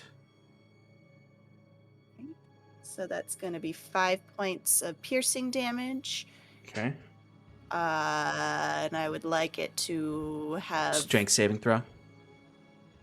Yeah. To grapple it, you need to do it has a strength save for the grapple. Yeah, okay. So DC 18 strength. Okay. Where'd the stat block go? 21. It breaks free of the grapple of the chain. Well, it does take the 5 damage though. And it is engaged with Timber, so if you want to throw a sneak attack onto that. What am I ever gonna say? I'm always gonna say yes to sneak attack. All right, let's see. So 8, 10, 20 points of sneak attack damage. Okay. Been snucked. Has been snucked. Okay. Attack. Anything else, Scarlet? That's it. All right, Timber, you are up. You're going to take 1d6 damage. You're going to take 5 points of piercing damage. All right, I'm gonna use half my movement to get up. Okay. I'm gonna run after this dog. Yeah. I'm gonna punch the dog. Punch the dog. There's a dog enemy. Oh wait, I got advantage, right? Because I'm sneaking with. I want to sneak with Scarlet. Sorry, not sneak. Flank. No, Scarlet Thank did a you. ranged attack. Well, all right. I'm doing a normal attack then. But Go for it. But the dog didn't expect me. I didn't expect you to stand up. No, he didn't. I expected you to stay down. Yeah, like a good Imagine if boy. That was the argument's like, anytime you stand up from prone, you get advantage on your next attack because the enemy didn't expect you to. Thank you. That's flawless to me. Yeah, yeah. The owner just committed suicide. According to anyway, you. I failed my first attack. What was the roll? 15. That hits. Did it to himself. Oh. Well, I punched the dog. I rolled a 1 on the damage dice for a nice 8. I punched it again for a natural 20. Oh, okay. Nice. It's gonna use its prophetic state to force you to re-roll that one. Oh, boo. All right. Well, I got a 21 on the reroll. Okay, still gets hit. For 11 But you points basically of you would damage. see like as you go to punch the wolf, you can see like that third eye kind of vibrates and shimmers, and the wolf almost like impossibly fast dodges that attack. But you come in for the renewed attack and you hit them. So what's the damage on that second one? For the back kick. Yeah, exactly. For 11 damage. Nice. And then I've got some bonus actions. Uh-oh. So we're gonna bonus action unarmed strike for a 24 That'll hit. for 14 damage. Nice. This This thing is looking bloodied. Don't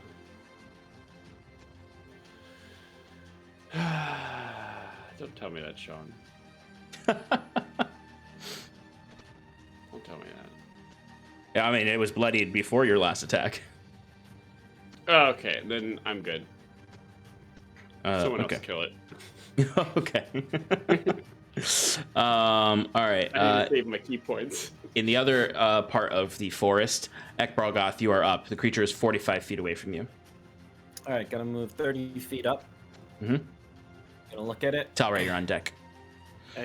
And Ekbralgoth goes, I'll have you by the throat.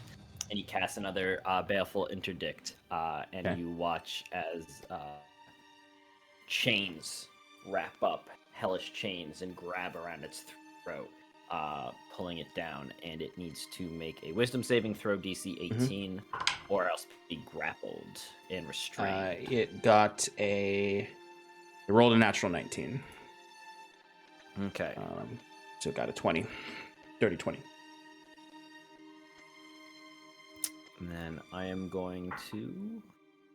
So you watch as it successfully roils out of the demonic chains and growls at you. Still quite afraid of you, though. Mm-hmm. I should make these things wiser. Since they have a third eye, prophetic state. Sorry. good. All right, then I'm going to use a bonus action Mm-hmm.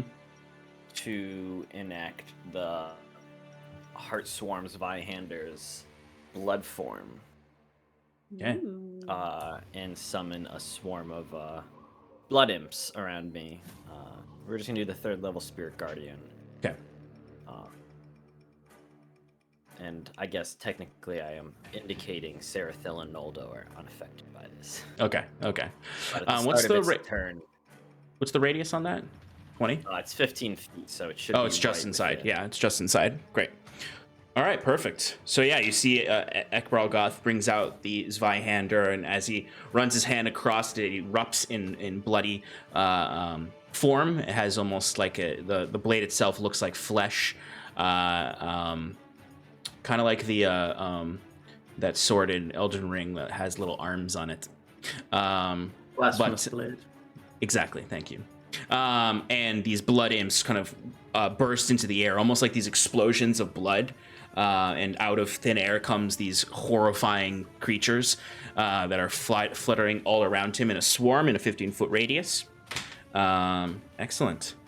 All right, Talray, you are up. Sarathil, you're on deck. I'm gonna stick with the longbow, and I'm just gonna take 2 shots. Okay, you can shoot either of them.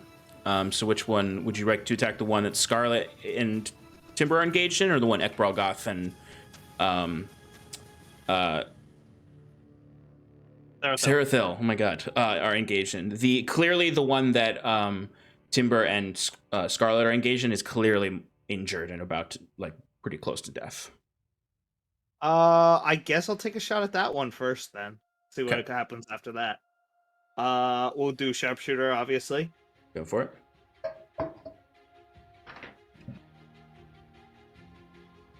Ooh. So 22 minus 5 is 17. That'll hit. That'll hit. Nice, nice, nice.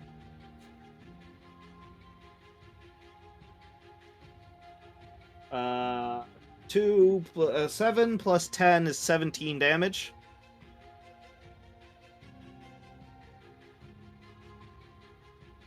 $17 damage total?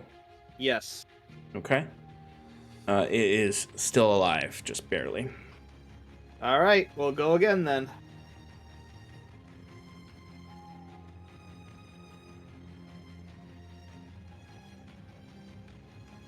Uh, 19 to hit. That hits. That'll do it. How do you want to do this? It's 2 shots, so, I'm assuming it's not facing me. So, No. I shoot it once in the hind leg with my first shot, and it, collapses to the side, and as it, looks back to see, where it got hit and, why its leg isn't moving, I just take him right in the nose. Okay. It's Scarlet. What you watch is Timber is wrestling with this Velik Stalker. Punching it in the side as they're kind of tussling, and then you see an arrow just flings into the rear of this animal.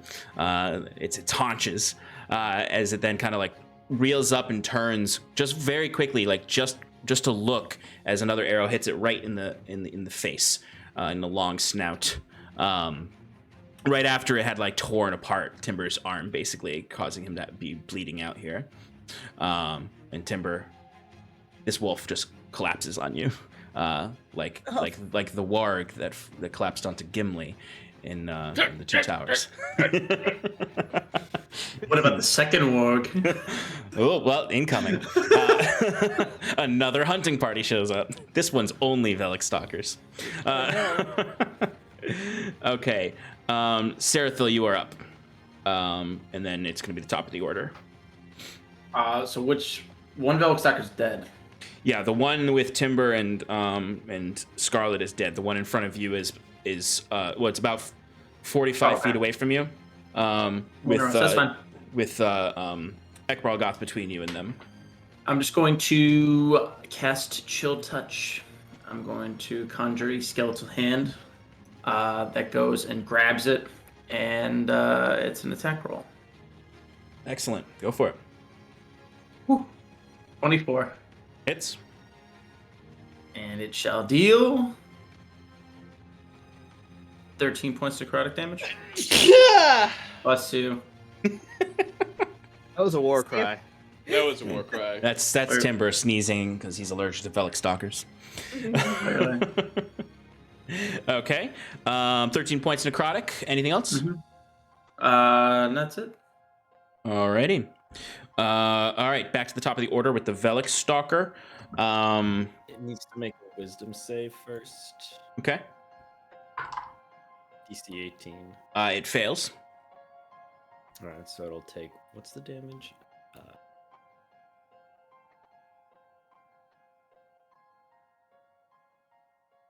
8 necrotic damage. And its speed is halved when it's within the 15 feet. So I guess really just the first 5 feet is doubled. Oh, okay, I see. All right, it is going to go for an attack on you, really quickly, or 2 attacks really. But 1, 2. Do you want to use a reaction? No, I can do this. Okay. Actually. It's going to use its prophetic state to reroll that first attack for a natural 20. Okay. So that's going to be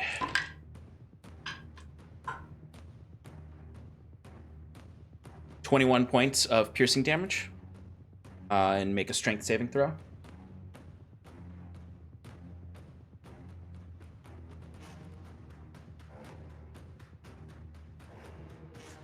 $19. Okay, so you do not get knocked prone.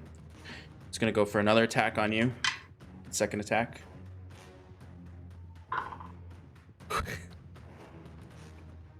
For a second natural 20. Okay. Oh. That's going to be 23 points of piercing damage. Okay. And make that check again, that strength check.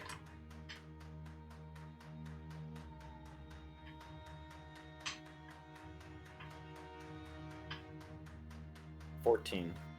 14. If it meets it, it beats it. You do not get knocked prone. Despite being like extremely successful in its attack on you there, the creature was really expecting you to get knocked prone, and it does look, it immediately tries to run away in a panic. So go for an attack of opportunity. Attack. And remember, its speed is halved. Yes, so it had 15 feet it moves, so that would have been 30 total.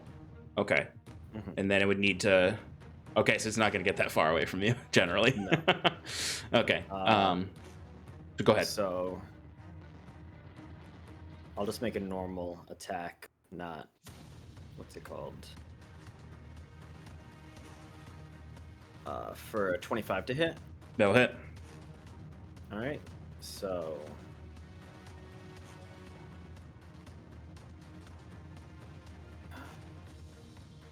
And I'm going to consume... I've now placed 3 seals on it. I'm going to consume all 3.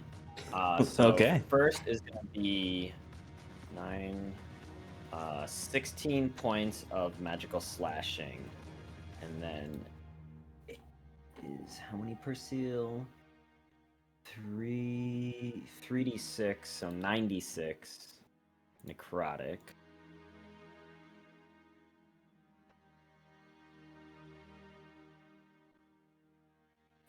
$40 necrotic damage. Oh my god. How do you want to do this? Nice. Yeah, so this thing like runs, is running through the cloud of blood imps. I just imagine they're like cackling like little devilish imps and like ripping at it as it's like running through. It comes up and like bites at him once, bites, and he like catches it on his gauntlet, and like you see the teeth like dig in, and like it's the teeth on metal. And then as you said, it's like, oh, I gotta get out of here. And as it goes, he just goes, no, and he just slams it down as it's turning, and he cuts off. He cuts at the nape, and he's like trying to go through to like get it all. And when he realizes that it's probably not gonna do it, he just sighs and he flexes, and you just watch the power, that he channels Zendariel's power through the blade into the head where these baleful interdicts are like located, and there's like 3 seals now, and they all just burst and the head pops. Alrighty. And he lifts the sword back up and he goes, not exactly how I wanted to take it out, but Zendariel's gift and all that, he says, kind of to no one. Then he turns and sees Sarathil and pretends like he was talking to him the whole time. Exactly that happens, as this wolf was really counting on you getting knocked prone, so you'd have disadvantage on the attack, so it could try to get away. It wouldn't have gotten far anyway, with your imps keeping it back. But it is absolutely destroyed, just as the other one's destroyed. And you have killed all the hunters, prevented them from alerting the fort to danger. And you have the materials you need to enact your plan. But we're going to take a quick break now. And we will see how you enact this plan when we get back. Stick around with us, folks. We'll be back in 5 minutes to continue the adventure. Thanks for joining us. We'll see you soon. Okay, thanks, man.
Welcome back, everybody. Welcome back, everybody. Welcome back, everybody. Goodbye, everybody. Oh, Goodbye. got to end stream now. Welcome back, everybody. Our heroes have just killed the hunting party that went out from the fort as the first step of their plan of infiltrating said fort. So now they must gather up the bodies and make their next move. What would you all like to do? Remember when Sarathil said, "Don't mangle the bodies of the Bellic stalkers"? Oh, Well right. done.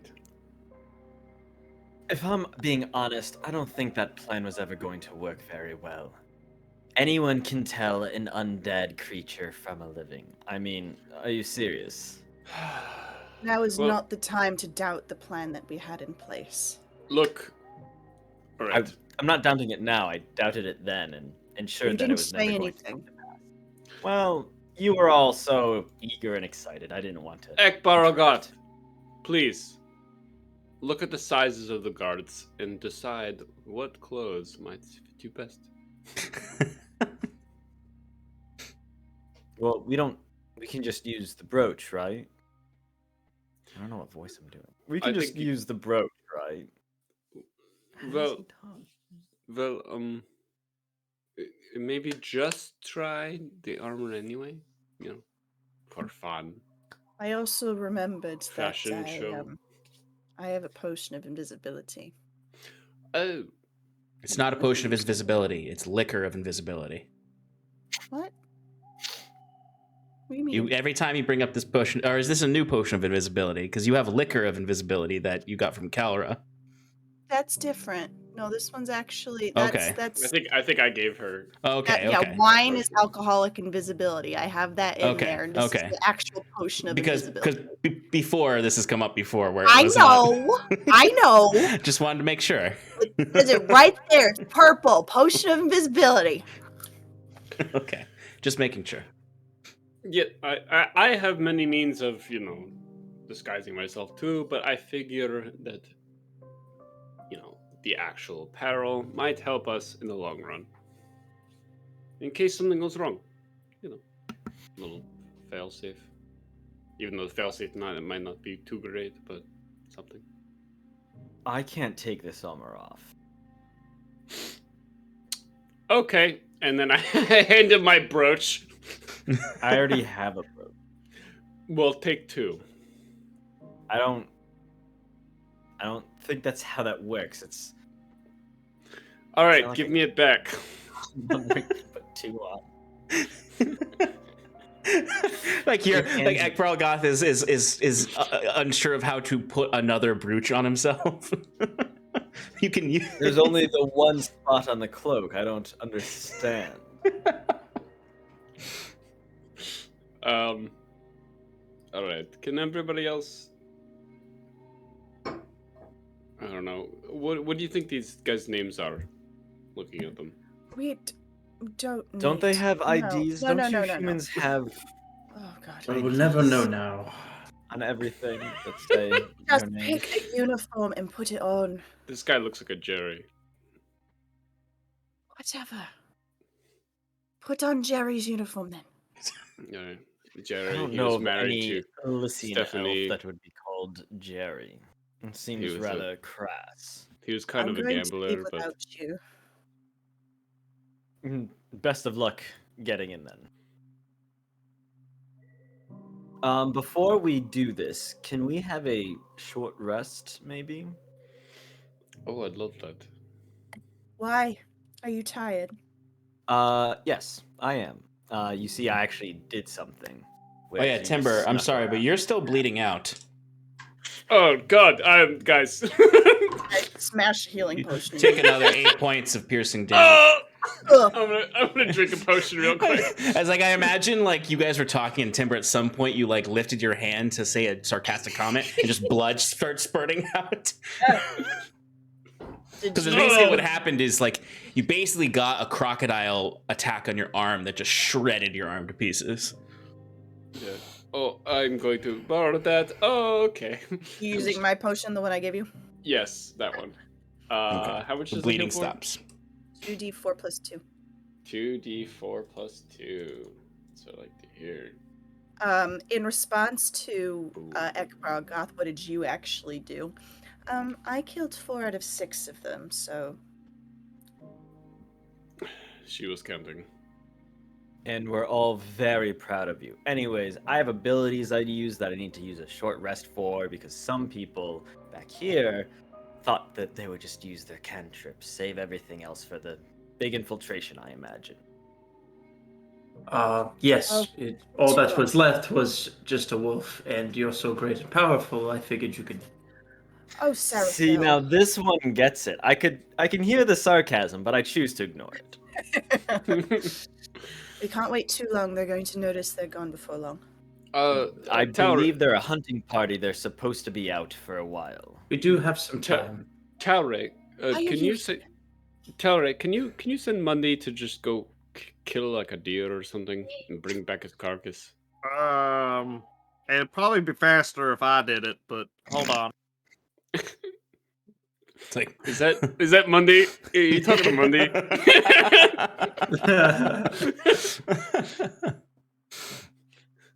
So are you guys trying to put the clothes on?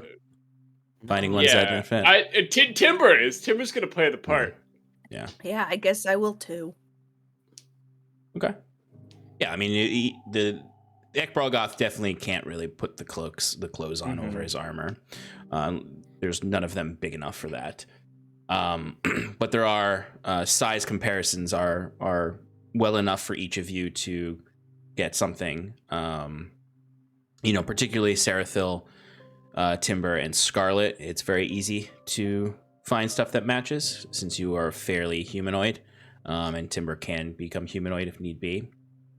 Timber, it might be a little short on you at certain areas, but for the most part, it fits. The only reason because you have different anatomy as your werewolf form and the way your legs bend and things like that. Yeah. Oh well, Timber's actually really gonna become a human for it, or like a humanoid. Yeah, it'll definitely fit perfectly fine that way. Might actually be a little bit big when you turn human. Okay. Talray, it fits a little awkwardly on you, any clothes that you look for, just because you have a different anatomy, and you have kind of like the bark skin that turns to wings on your back, and the antlers and horns. It's a little awkward on you. Okay. I immediately feel very uncomfortable putting this on. And I look at everyone, and I still got like mud and camo stuff on my face. And I'm like, can I wait outside? Like, is this really gonna work? I mean, I guess you can. If you want to, I mean, but... I Why mean, don't you just do that? tactically, it seems like I'd be way better, more use if I was just eyes in the sky, hanging out in a tree, keeping all comms, open. All right. Why don't you do that? But please don't initiate anything. Oh, you don't have to worry about that. I'm tuckered out. All right, good. You can wait in the highest tree and let us know the information. Wonderful. So, are we all trying to get into the inner circle, and then Timber and I will push forward? What's our story going to be?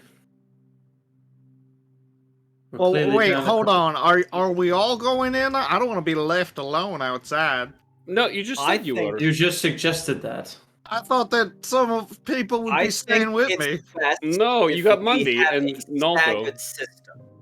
The only person that needs to go all the way in is the Wolfman. He has the seed. He needs to plant it at the base of the structure. What else? If you want to stay outside and keep an overwatch of the area, I think that's perfectly fine. Cover our escape should anything go wrong. I can maintain a position in the inner gates and ensure that they stay open or can be opened at a quick moment. I say, what Very do we say? scaled. What do we say when we approach the fort? We're down to. Ambushed. We were ambushed. We'll No. Send out more people. It. There's a beast out there. I think that's the best play because we don't want to be ambushed because that means we should get everybody out there. But if there's a beast out there, they might draw some guards away while being a little bit. We do want to keep it natural. We don't want to put anyone on alert. Is there any What? sort of beast that would? We could say there's another bear. Yeah, that rune bear was pretty scary. I imagine Sean. these hunters are a little, maybe I don't know. They were kind of weak though. Sean, Sarathil. what extent of supplies did this hunting party have on them? Yeah, you could definitely take a look on the bodies beyond just sort of the clothes they're wearing. You find travel bags that look like they are meant to spend at least one night, maybe a couple nights out when they're on these hunts. They don't come back right away. They hunt, stock up, and then come back. They're meant. You see enough provisions for folks to be out here for at least 5 days. Or I'm sorry, at most 5 days. At most 5 days. But nothing to any no carts or anything. No, they didn't have a cart with them. They have space in their bags, and you do see that they do have like supplementary bags that they can put on the Velik stalkers to hold extra meat that they just keep in their persons until they have the supplies, and then they get everything all settled together on the Velik stalkers in their own personal bags, and then they march back. Okay.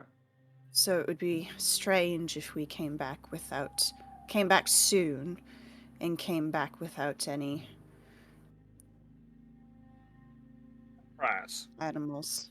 Yeah. What I'm possibly thinking is, what if the three of us were to go back? And the excuse was, it seems that the hunting party here was not going for such terribly big game, that they happened to come across a rune bear or something of massive size. And they sent us back to maybe ask for a cart or something else to move a large piece of game back to the camp. That's a good idea. As if there was a split in the party. Not necessarily splits apart about we came across a rune bear or something of equal size. Do I know much other like native animals of this region? You've seen. This is still pretty close to the hinterlands you were in. So any of the kind of creatures you've encountered already would most likely have some presence here, except for the Balefanes. They wouldn't be in this area. But the rune bears, the crescent stags, the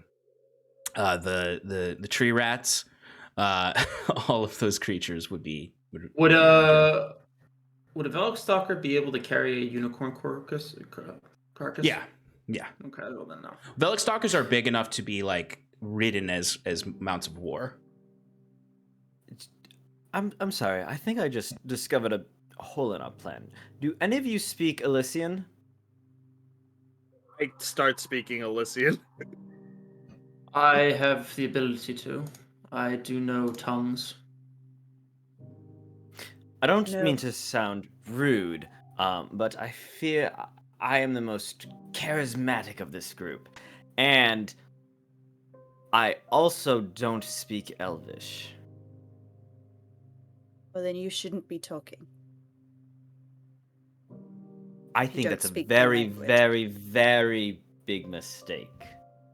I think this whole plan has a few too many holes in it, now that I'm really thinking about it.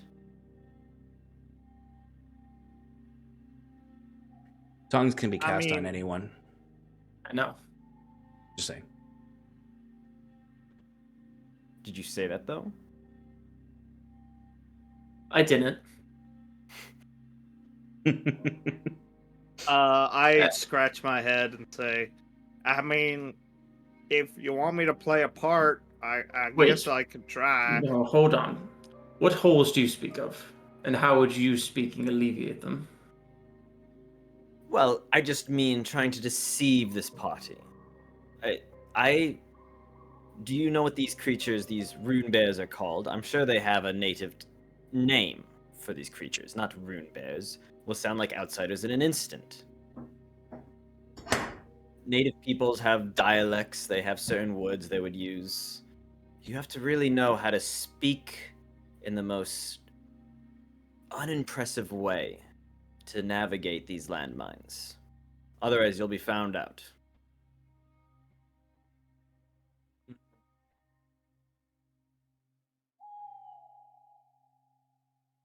So then what's wrong with us just stealthing in and stealthing out? I never said there was anything wrong with that. I actually thought that was a much better plan than this. Oh, did you? Stealthing? Yes, but you were all Coward's so game? very excited to run off and kill the hunters, and I'll admit, I don't mind a good fight, and this was enough to sate my thirst. Regardless if we're going to sneak in or not, or use the cloaking device, it was better to take out the hunting parties now. It's less people we have to kill altogether at the fort. Less people on alert. Well, if we did our job right, we wouldn't even. Doesn't matter. Look, Scarlet and I can infiltrate and get in and out. Most likely. We can be efficient. We could be efficient. Based on the movements of the guards, we have a good idea of how to enter and how to leave. And then But you can the fact come in that- if needed. The fact that, we just took out this party, we have one way of getting into one layer of this Hey. infiltration. I think I'm leaning more towards our original idea. Where Ekbarrelgoth just goes up to the front and tries to scare him by being a big main demon. Maybe catch some of these guys' corpses, throw them out there with him. Make a big ruckus while you guys sneak in. I don't know if a full-scale assault of the fortress is the best idea. I know my own limitations. Yeah, but Look, do they know your limitation? I think we shouldn't change plans in the middle of us doing one plan. So everybody put on some armor. We're going back in, and we're going with Sarathil's plan, which was that we found big game, and we need to come back and gather replacements for us to go out into the woods. But we should also point them in a direction that's not towards A these cart. bodies. We're looking for a cart. Let's make sure we have our story straight. We found a large rune bear, and we're coming back for a cart. Yes? Seems to be the most logical excuse. Yes. And Yes. we left the dogs behind But with why With the the rest others. of the Yes. with the rest of the hunters. we need Yes. the reason why Scarlet and I are staying as party members. So maybe we are injured. We can disguise ourselves. Wait. Some sort of No, wait, Timber. I appreciate you backing me there, but Talray does make a good point there. We don't return with the wolves. What point of going back and asking for a cart if we can't pull it back? Mm. Or at least one wolf. He Then is let right. me and Timber go in. And then if needed, we can create a distraction. And hopefully, once the thing is planted, we'll have 10 minutes that we'll need to get away.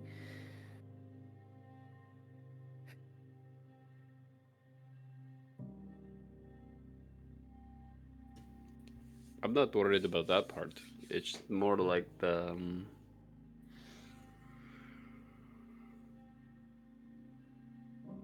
Can we walk up willy nilly? I hate to agree with this one, but there's very little of us that speak the native tongue and don't know the common names for the creatures around here.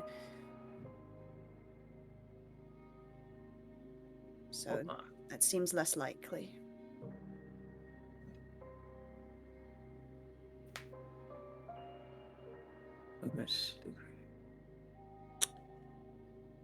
You do need to communicate with the other party. I was just thinking that. Yeah. Did you use all my charges last time? They only used one. Cool. I'll check in with them. Well, do you want to... Elio, how do you say Rune Bear in Elysian? Yeah, that's what I mean. It's like, do you want to I think it was literally ask him? Berenstein or Berenstein. I'm not sure.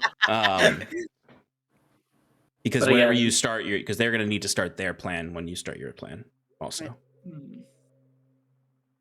Right. All right. So I'll cast sending to Talio. I will ask their status and the Elysian name for a rune bear. Would you like me to count it out? Yes, Count it please. out. What is your status? And don't mind the odd question, but what is the Elysian name for a rune bear? Please and thank you, Talia.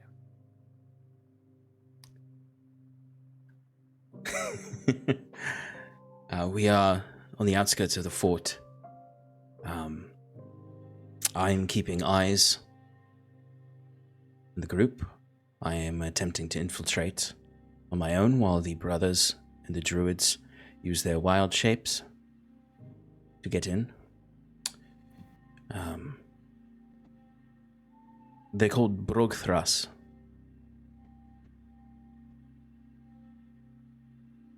Let us know when we should initiate.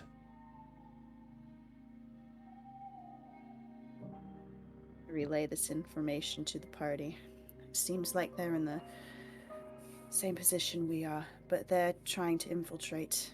Granted, they have the ability to turn into different creatures, so it's less difficult for them. Just remind me, the fort itself, there's a gate. Mm-hmm. So them infiltrating you, they'd have to scale the walls somehow. Talio would have to scale the walls.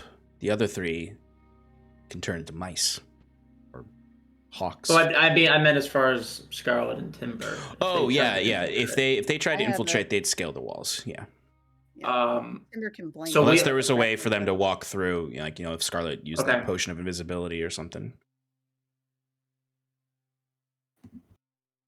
Timber, can you It go would be invisible? very difficult for you to scale those walls and sneak in. We need to get that door open.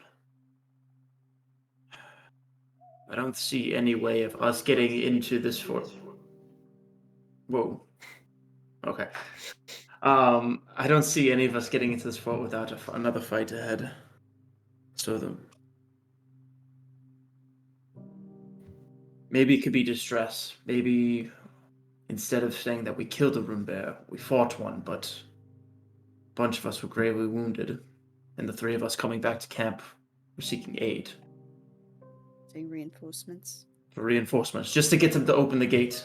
The guys won't last long, but at least we can get in. And we'll have to fight our way into the heart. Or if you get the gate open with the two of us invisible, we can slip inside. Right. Who's doing the talking? Nick Bogroth? I can't. Well, I guess time to well, look. hold- it leaves me, right? Did you share with us that you asked what rune bear meant? Yeah, oh yeah. Yeah, I already forgot the name of it, but I've shared it with you. Brogthras. If you could, yes. Well, If you can agree to oh it, my gosh. I could allow you to speak Elysian. Oh, could you now?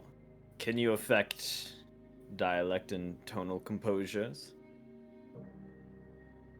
That Is will it like a be- voice modulator? I'm gonna say at the DM's discretion. I'm going to say that the tongue spell would have definitely does that. Just because it gives the most formalized version of the language, I would say. It is Spell spoken. grants the creature you touch the ability to understand any spoken language it hears. Moreover, when the target speaks, Any creature that knows at least one language and can hear the target understands what it says. Yeah, I'm gonna say it's gonna be it's actually gonna be like Star Trek mind translator chips, where it's just sort of like they'll hear what you're saying and whatever is the most comfortable version of Elysian to them. Okay. Otherwise, the spell, it breaks the spell. If it's the kind of thing where it's useless because it's not the specific dialect.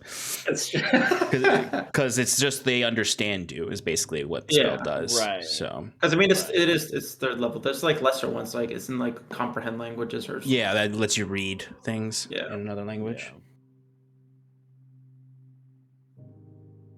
Yes, so you should not have no trouble with dialect. They should be able to hear.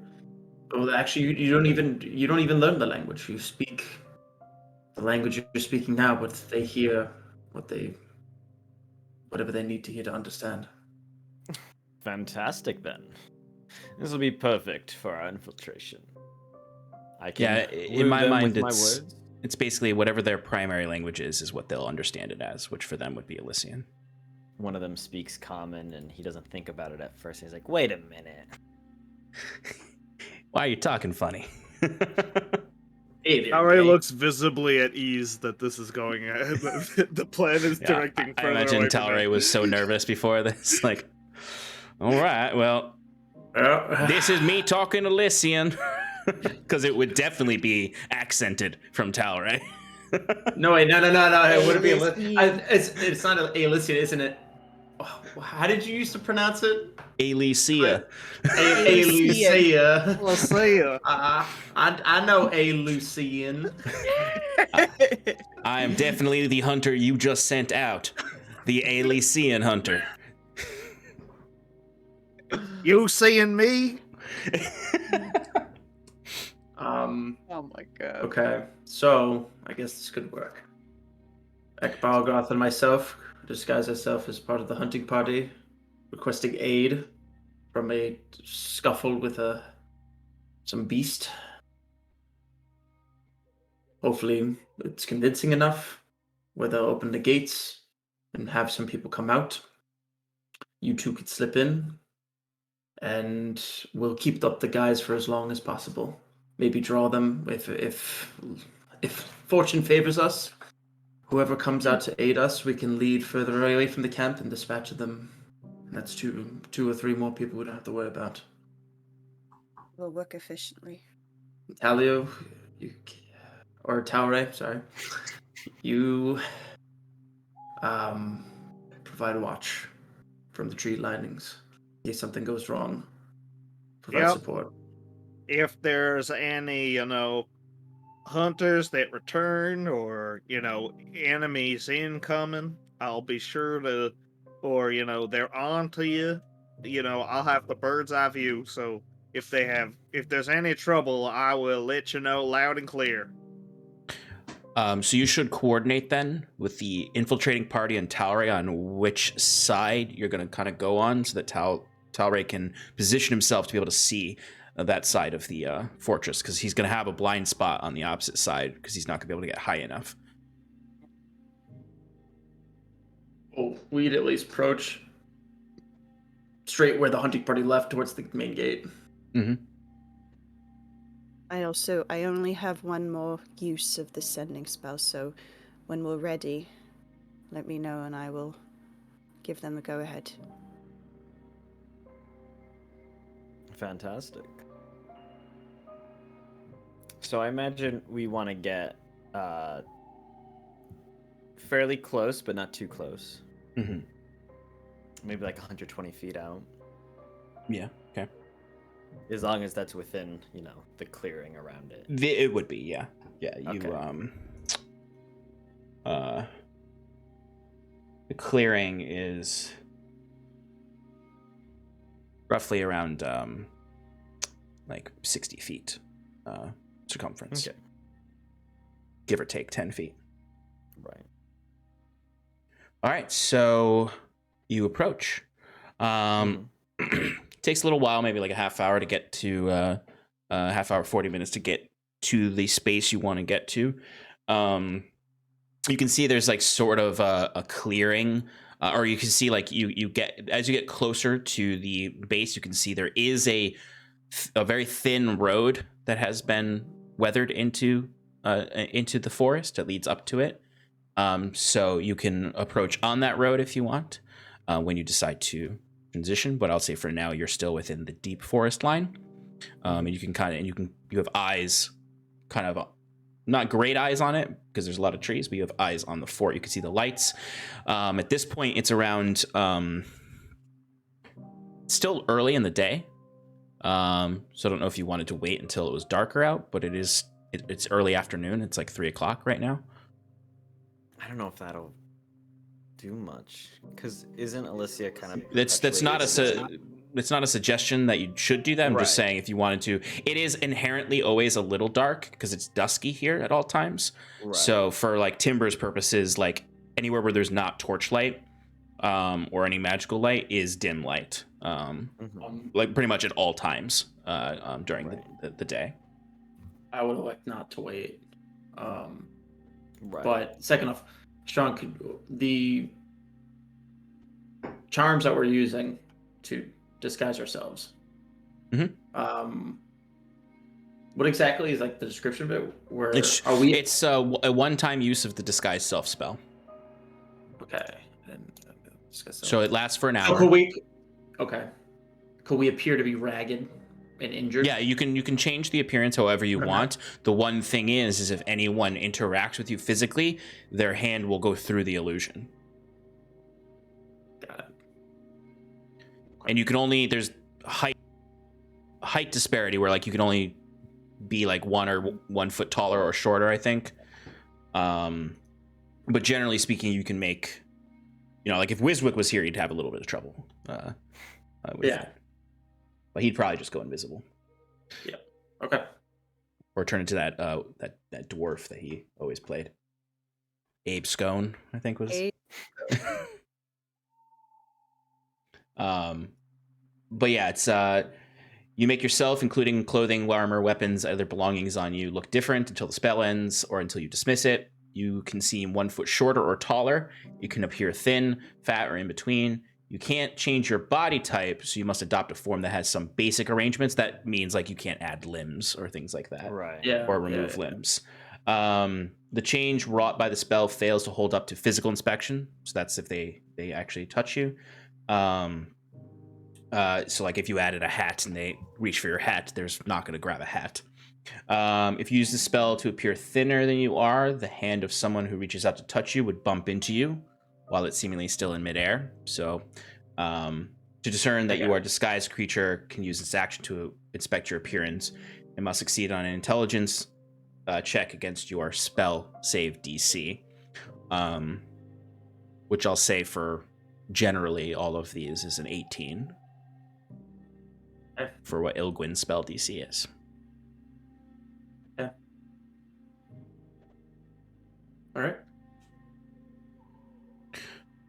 Okay. So I would say then, as far as disguising ourselves, I want us to look haggard, but not like show visible wounds where somebody be like, "Oh, let me tend to that," or they have to like be compelled to touch. I see. So scuffed up, but not like not wounded. mortally wounded. Yeah. Where Right. Okay. Like you were in a scrap. Not doing like and part of the reason why we came back because everybody else we were the least hurt. Okay. Yeah.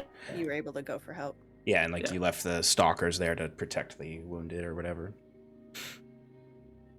Okay. So Talray is finding a hiding spot in the trees to keep an eye on the courtyard. And we'll have a mental link to Timber still. And then the three of you are going to be the party returning, and Scarlet is going to be with Timber. Okay. The three of us are going to be the party returning? I'm sorry, I literally counted myself when I was looking at the screens. Yeah, you can come with us, Sean. It's okay. Yeah, right? Yes, the all-powerful will come with and be like, I'm injured. Okay, so Scarlet and Timber, how are you prepping to go along with this as they approach? So, Timber, do you have a potion? Do you have a potion of invisibility? or you just have the ability to go invisible? That one. That one. Okay. So we're gonna coordinate that as best we can. So I'll chug it, and then he'll go invisible. And then do we want to do that because we have an hour? So hopefully, it doesn't take too long to get through the gate. Yeah, I relate to Scarlet to try to her best to avoid brightly lit areas. And if there are any, I'll just blink between dim light areas.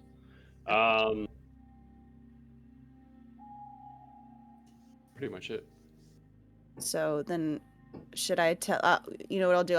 When we're ready to go, I'll do my last sending to them. Tell them we're going in, and then we can go invisible. Yeah, that's a good idea because the sending would break your invisibility. Okay. So, imagine the two of you are going to go invisible while you're still off the road. And then once you're invisible, they will change their forms and begin heading up the road towards the front gate. Mind you, Before we split, Okay. I like to cast Telepathic Bond again. Oh, okay. How long does it normally last? An hour. An hour. Oh, okay. I thought it lasted longer. Okay. Good call. Good call. Okay. So Talray, give me a stealth check. Okay. Alex, were you trying to say something? Oh yeah, no, I just saying. Mind you, I still put on the armor from the guards. Okay. Yep. Scarlet, you gonna do the same? That was Just still in done. case you break fail-safe. visibility. Yep. Okay. Yeah. Sean, it was a 14, but I also want to reiterate, I'm camouflaged. I go up into the trees. I'm taking it real slow, and I'm invisible when I'm not moving. Okay. Fair enough. So if I see somebody seeing me, I'm just gonna stand real still. Okay. I dig that. As far as you're concerned, Talray, you have successfully concealed yourself. Wonderful. On the left or right side of the fort, or I guess which side of the fort? Whatever Timber says. Okay, so Timber and Scarlet, which kind of are you going left or right when you get inside, basically? So the right side. So tell Ray to go to the left side. Yep. Okay. All right. Going on the left side then. All right. So the you guys go invisible, and you're following behind Ekbalgoth and Talray, or I'm sorry, Sarathil, who are using the disguise self to appear like two of the guards there.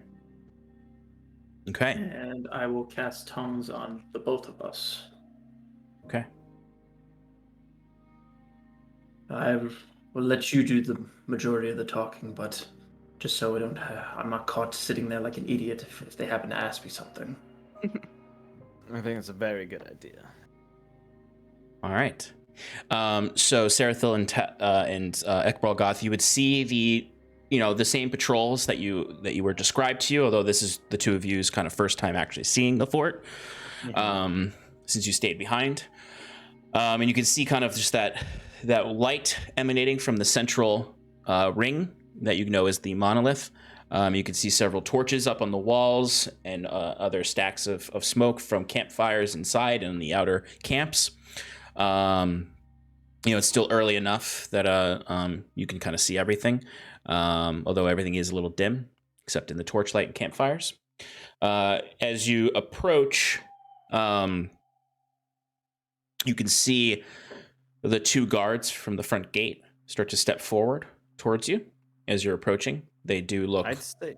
Go ahead. I'd just say that Ekbalgoth would be like kind of moving forward at like a hurried pace.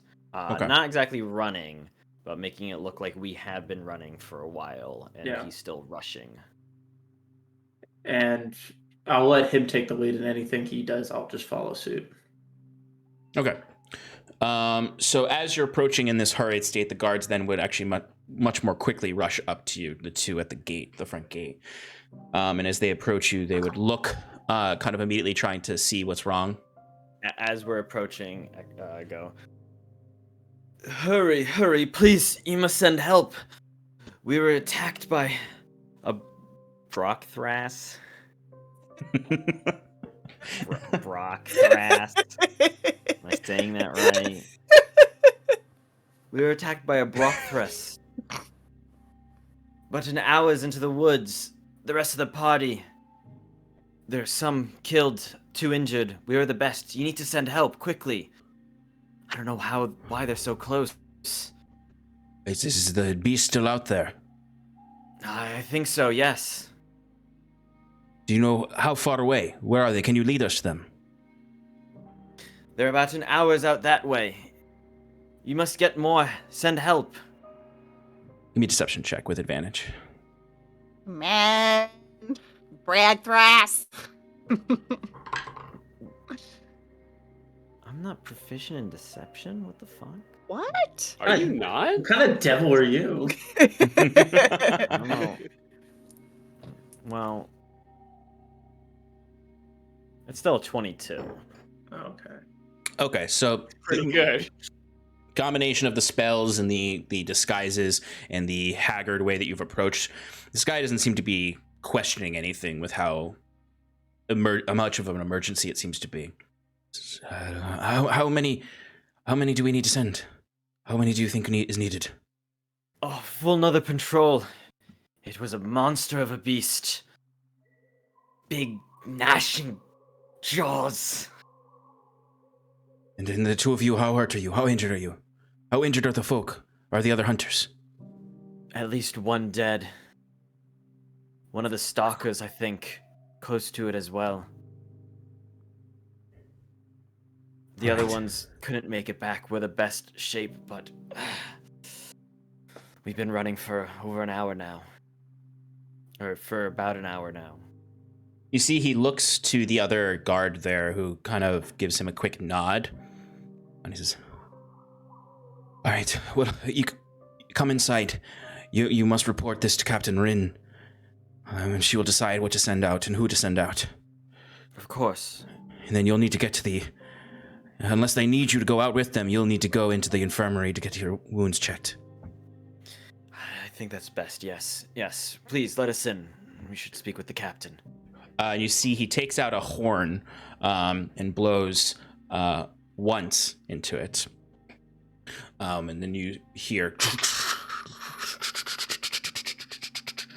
as you can see the gates opening up on the other side. Timber and Scarlet, give me stealth checks with advantage.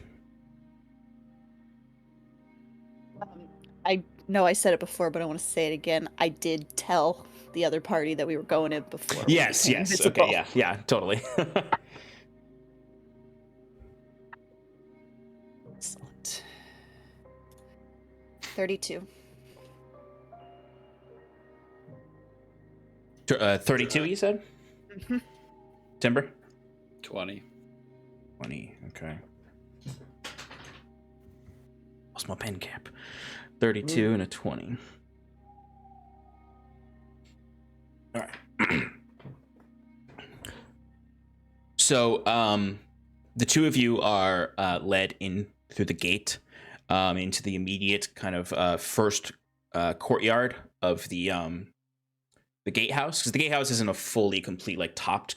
It has a courtyard, but you can see clearly like this layer of this gatehouse would be quite the murder hole for any invading force, as you can see up above on the walls and the towers the amount of scorpions and guards looking down.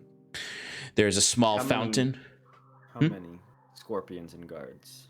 Give me a perception check. 5. Is it really 5? Yeah. Okay, so at the very least, you can see the very obvious things. You can see that there are 2 guards at each of the walls of the gatehouse. There are 4 towers here, so you can presume there are at least 4 scorpions, but you're not sure how many guards are inside those towers. Okay, yeah, it's... Okay. You do notice as you're approaching the second gate, it starts to open slowly, and you can see it's not like they're not particularly coming out to inspect you necessarily, but there is another hunter standing there with a Velik Stalker. And you can see its third eye is open and pulsing as it is looking throughout.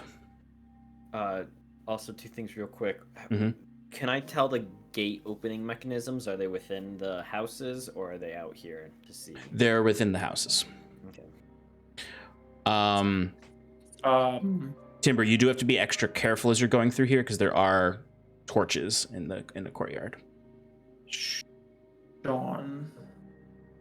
Okay. Are we worried about? What are we worried about with the lights? Timber can't be Shadow? invisible when there's any kind of bright light. Oh, okay. Can only be invisible in dim and complete darkness.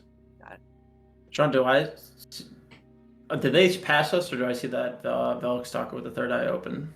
You cannot. You have no way of detecting them at all. You can communicate with Timber mentally, but you can't see them at all. No, I meant the Velik Stalker.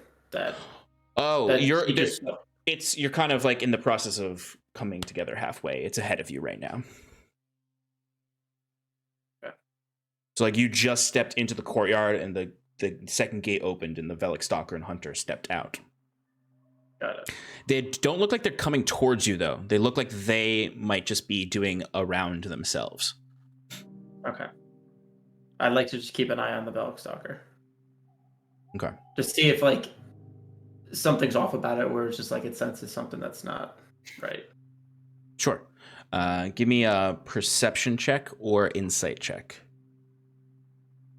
Insight. 17. 17. Okay. And you know what? I will notch from past that. For good measure. Come on. So that's a 4, which brings it to 21. 21, okay.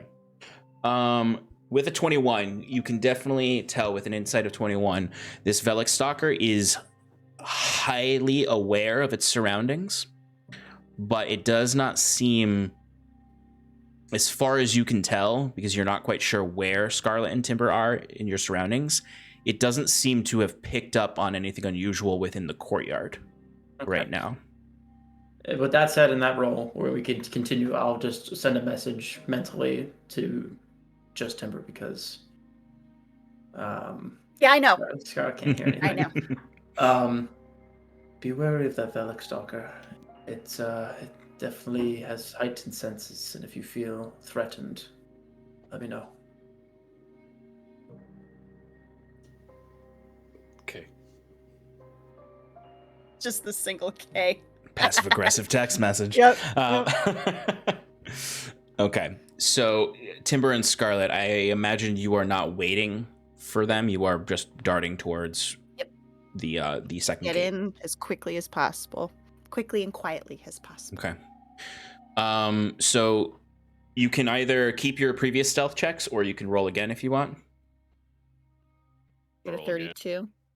You had a 32, yeah? Yeah, you keep that. Yeah, Yeah, I that's would keep pretty that. That's, All right. what is it? That's only 3 below your maximum? I got a 29 for my. Okay, much better. Yeah, that's gonna be really, good call on re-rolling that. Because you were basically would have had to rely on the Velik Stalkers rolling low. So you two rush forward through the gatehouse. I imagine you have slipped through because Timber, you have like a narrow opening in each of the gatehouses to get through because there are torches on the walls. But you slip through and you're now in the actual lively part of the fort. You're in the outer ring. So you can immediately see to your left and right are openings in the walls with kind of overhangs where you can clearly see soldiers are lounging about, eating, drinking, smoking. These are clearly the barracks house entrances. These are on the walls. On the inner wall side, you would see several open air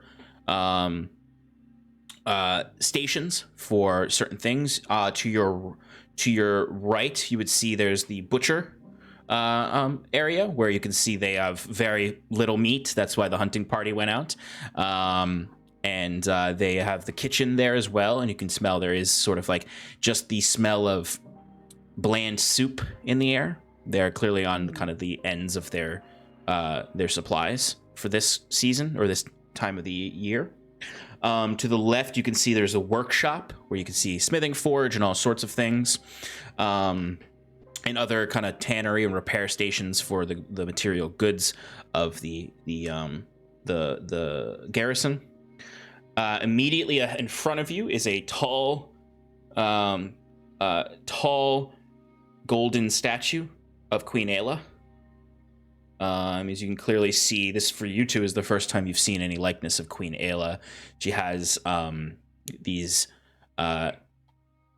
robes all over the body, and then kind of like a head scarf that goes over. That is clearly there's a crown underneath the headscarf, and the way that it hangs over her head.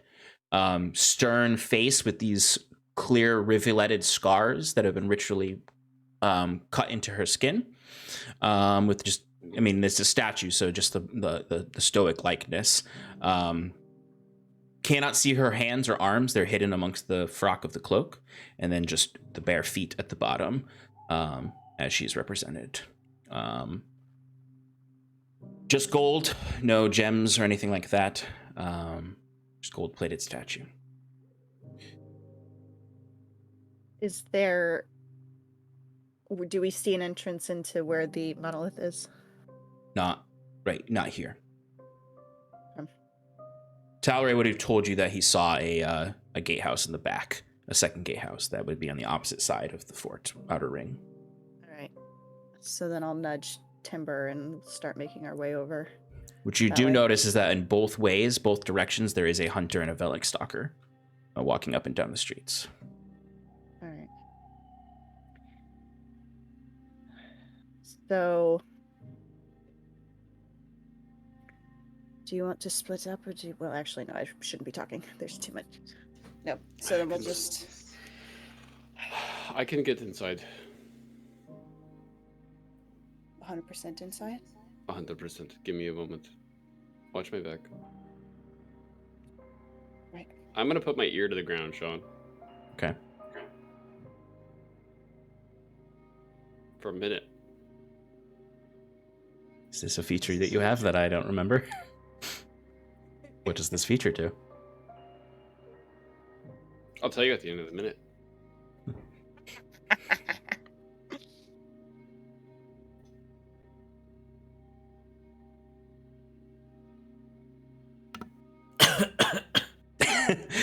While you're listening to that on the ground, the other two people, Sarathil and Ekbrolgoth, you are being led into the inner ring, and you find yourselves being brought around the left side.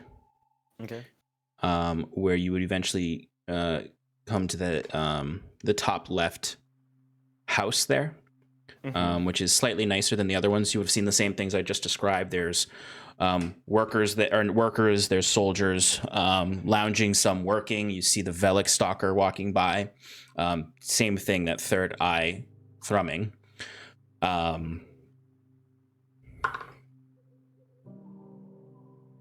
Okay. I would say you two keeping an eye on your surroundings, you do notice one of these Velik stalkers does give a passing glance to you two.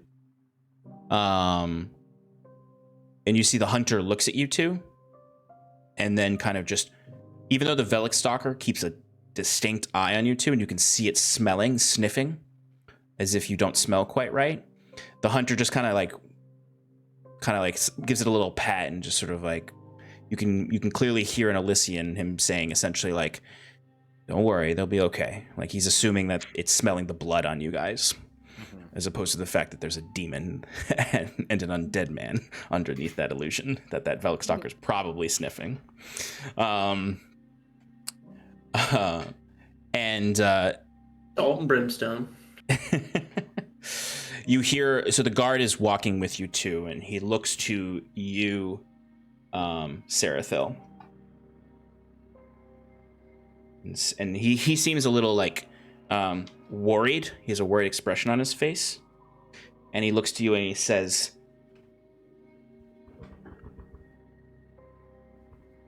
What of Dothorian?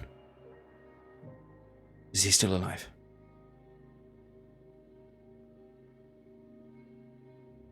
Eckard's gonna look at him and plain as day on his face, he's gonna like make that look that's like, oh shit. like like oh man, like he probably died.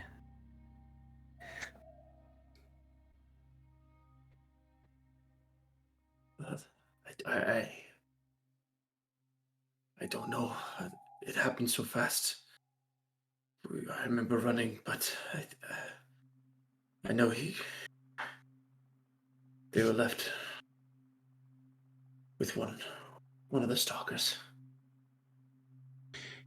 Give me a deception check with advantage, because you have the disguise and everything, and the tongue spell. They ask you about folks. I strongly encourage neutral pronouns. Just in case. Yes. Okay, 19. Okay. Disadvantage because you guys are stealthed. Okay, good thing he had disadvantage. He had a natural 1. So you see he just kind of like... All right. Right in here is the... Captain Rin should be in there. And just sort of points to the, what are clearly like the officers' quarters. He doesn't lead you in there because he assumes you know where they are. So it's just one door? One door that's the entrance to the officers' quarters. Or the officers' area. Okay. Ekbaralgath is just gonna march up the stairs and open the door. Okay. He gives a cursory half knock on it, and then he's just like, fuck it, like this is important, and opens it. Okay. As soon as it opens up, you see a dimly lit office where you can see there are clerks in there. Military clerks, so they're still like kind of in a uniform. There are 4 desks up front that they seem to be working at. Behind them on a dais in a desk is a formally kind of very formal military attire, an Elysian woman in the back there who is writing some notes as there's like 2-3 people all around her whispering at her and telling her different things. You can presume this is a person who's important and possibly Captain Rin. Striding forward, not breaking, his gait, Ekbaralgath goes, Captain, we've been attacked. A Brock-Thress. So close and so aggressive. Attacked the party. We need reinforcements. We need someone to go care for the wounded and help us take out the creature. Give me a deception check.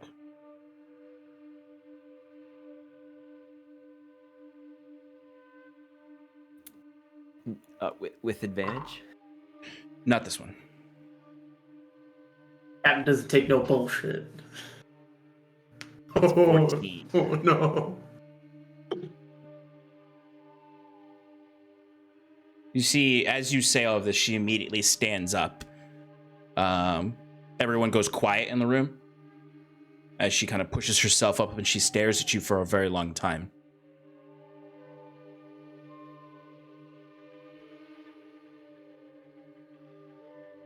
There hasn't been a sighting of Brock-Thress in this area for months.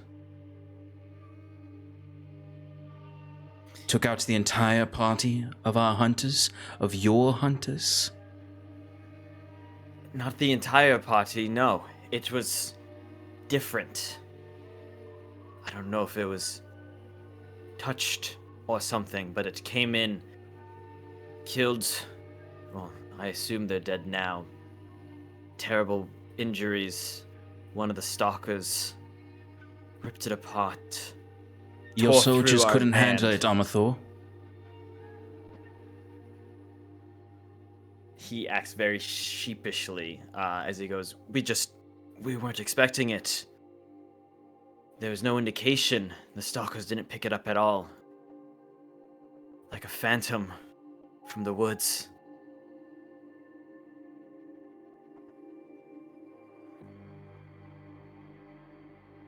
And you saw this too, Fazdir.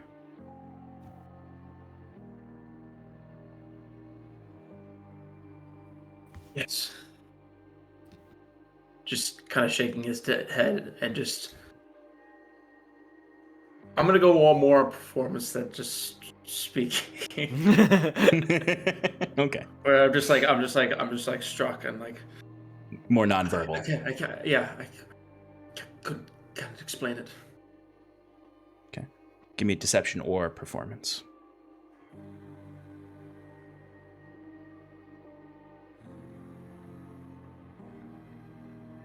Yeah. 21. Ooh.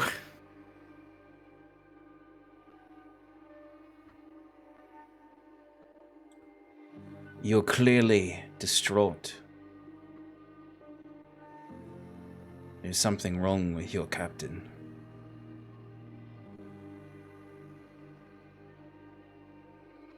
Amathor, report to the infirmary immediately for inspection. I'm sorry? Are you going to send Report anyone out? to the infirmary. We will send out What of another the party. hunters? Fazdir will lead them to the spot. Amathor, you must report to the infirmary immediately. If whatever creature is out there you said was different, strange, you have been affected by it in some peculiar way. Captain? You talk out of turn. Not using... You're overwhelmed. You need inspection. Fazdir, you seem distraught but capable. Is that correct?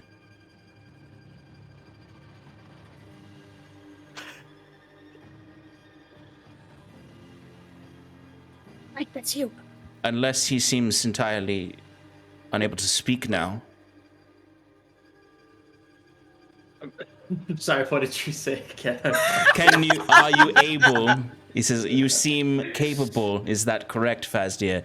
You can lead the new party to find the hunters.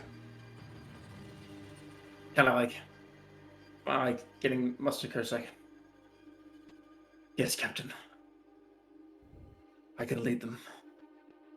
I will lead them. They need to be saved. All right. Lieutenant Amthor, go to the infirmary immediately. Ensure he goes.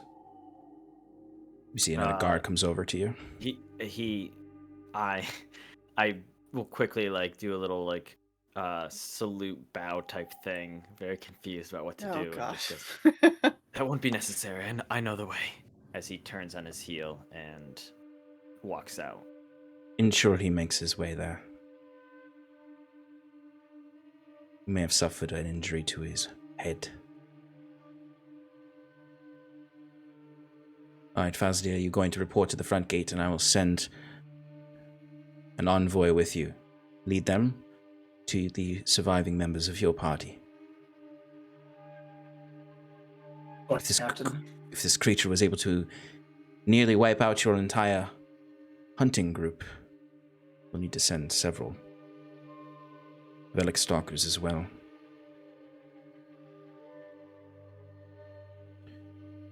They'll meet you at the gate. You're dismissed. Okay. Ekbrog Goth, a soldier is escorting you to the infirmary. I almost said your fake name. Sarathil, you are heading to the front gates to await your escort back to the forest. Timber, I'd say a minute has gone by. What are you doing? Minutes gone by. I want to blink inside next to the tree. Or the monolith. Not the tree. Oh, I forgot I gave you this. This was so long ago that I gave you this. Right. Can you remind me of our arrangement? Sure. So you gave me a custom feat where I can upgrade some of my abilities for a shadow monk. And if I listen to the ground for a minute, and then for every other minute I can do an additional 120 feet. Mm-hmm. Oh no, it's like it's like multiplicative. So, Yeah. Dimensional, sorry. So if I listen to a minute, I can hear through for 60 feet, and then it's yada yada. And the same thing, my blink gets upgraded. Sorry, if I listen, I get tremor sense for that much. Yes. Yes, That's what it tremor is. sense for that much. And then I can also decide to use a key point to blink an additional 60 feet. So instead of my blink being 60 feet, I can blink 120 if I use one key point. 180 if I use 2 key points. And since I have tremor sense, I can blink through where I can see. Okay. And your tremor sense is out to 60 feet, but if you listen to longer, it can go further? Yep. Okay. Are you positioning yourself... Oh, no, we position ourselves on the wall to... Outer or inner wall? The inner wall to get into where we need... So are you listening like up to where like the statue is? Or are you... The way I pictured it, I guess we didn't describe it, but the way I pictured it was that we were close to the inner wall and in a dark area where Scarlet and I were invisible. Yeah, that's fine. I was just double checking to make sure where you guys landed for that. Yeah. Okay. So you're kind of like off to the side of one of these open air workshop areas close to the inner wall so you can listen through. Okay. Yep. That makes much more sense now. You definitely can use that tremor sense to sense the insides of the main courtyard. And you can blink through. How far do you want to blink? Just at the base, where I after sensing, presume is the best spot for me to plant the seed. Give me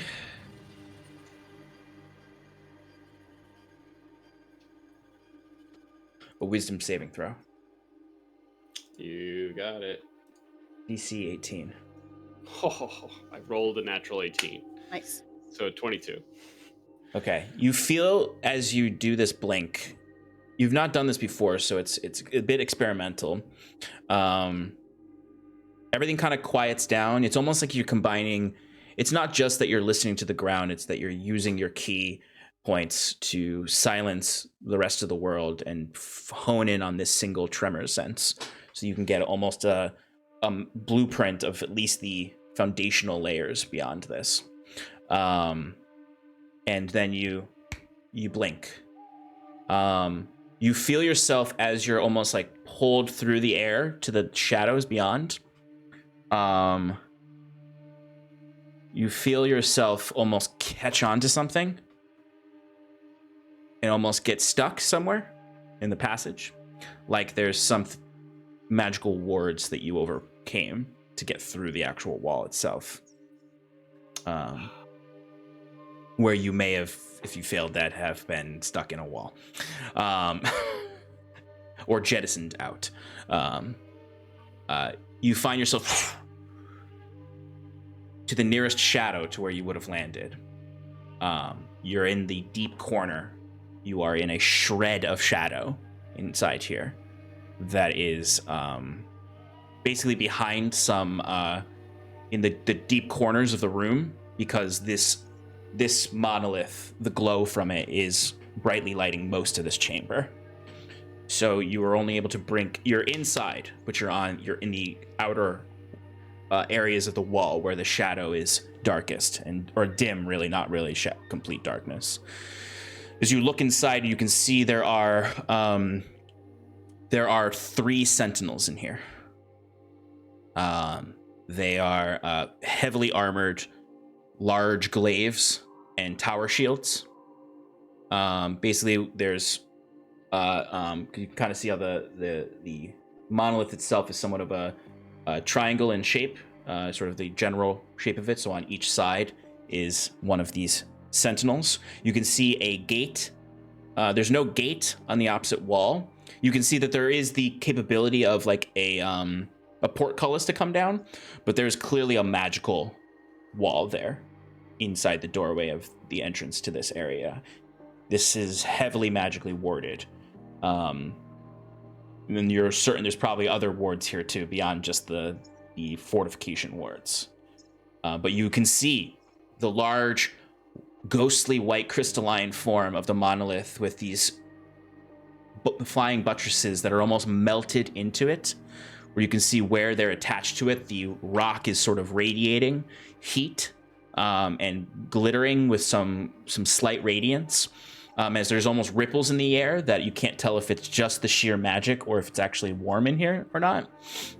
But these sentinels look like you mistake them for statues for a second, with how still they are.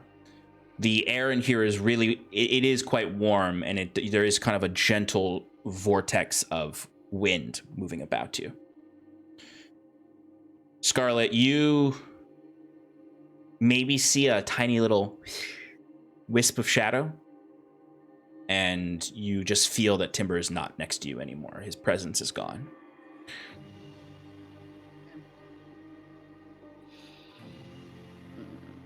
I think that's probably where we're going to end tonight.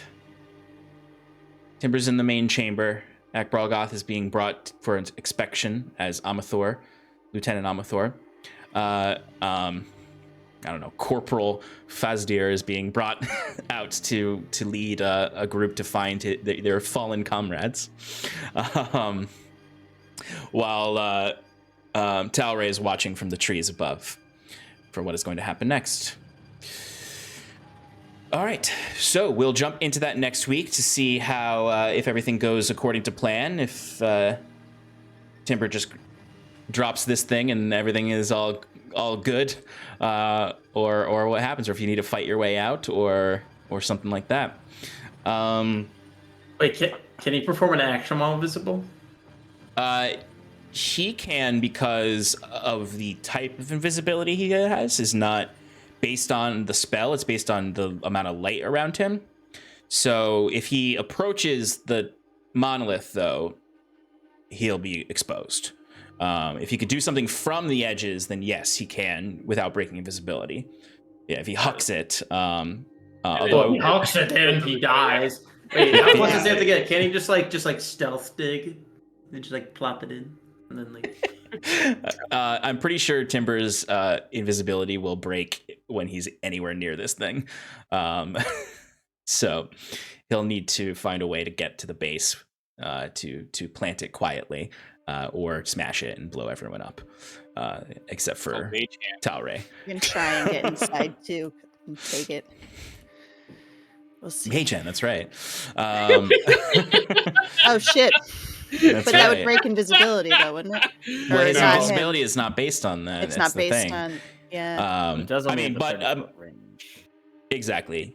So we'll get to exactly the situation there next week. See if there's anything triggered or alerted that would summon reinforcements. I'll also calculate your rolls from the beginning to see how your compatriots across the country are doing. And we'll resolve this next week. All right, folks, thank you for joining us for Advantage in Paradise. We have other programming throughout the week. Please check out Relaxing in Paradise on Thursday, 8:30 Eastern Standard Time, where I will be doing some crafting and playing some Valheim. And then Sunday is the Sean and Shannon Power Hour. We'll recap tonight's episode and speculate about how this is going to end. And of course, Shannon and I are on the Scales Above on Friday nights at 9 p.m. Eastern Standard Time, where we play our lovely characters there on Roll for Damage. We also have Arcane Quandaries of Strixhaven this Sunday, second episode, so please check that out. The VOD for the first episode should be going up this week. And yeah, that's all our programming, folks. Thank you for joining us in Paradise.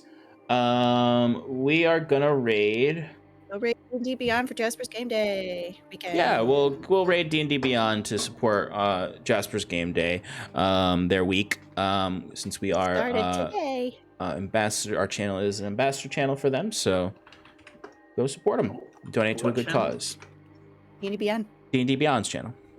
They're hosting the entire Oh. Jasper's Game Day I weekend. thought you said a bastard channel. No, ambassador. Oh, I said we're an ambassador. Yeah, we are also a bastard channel, though.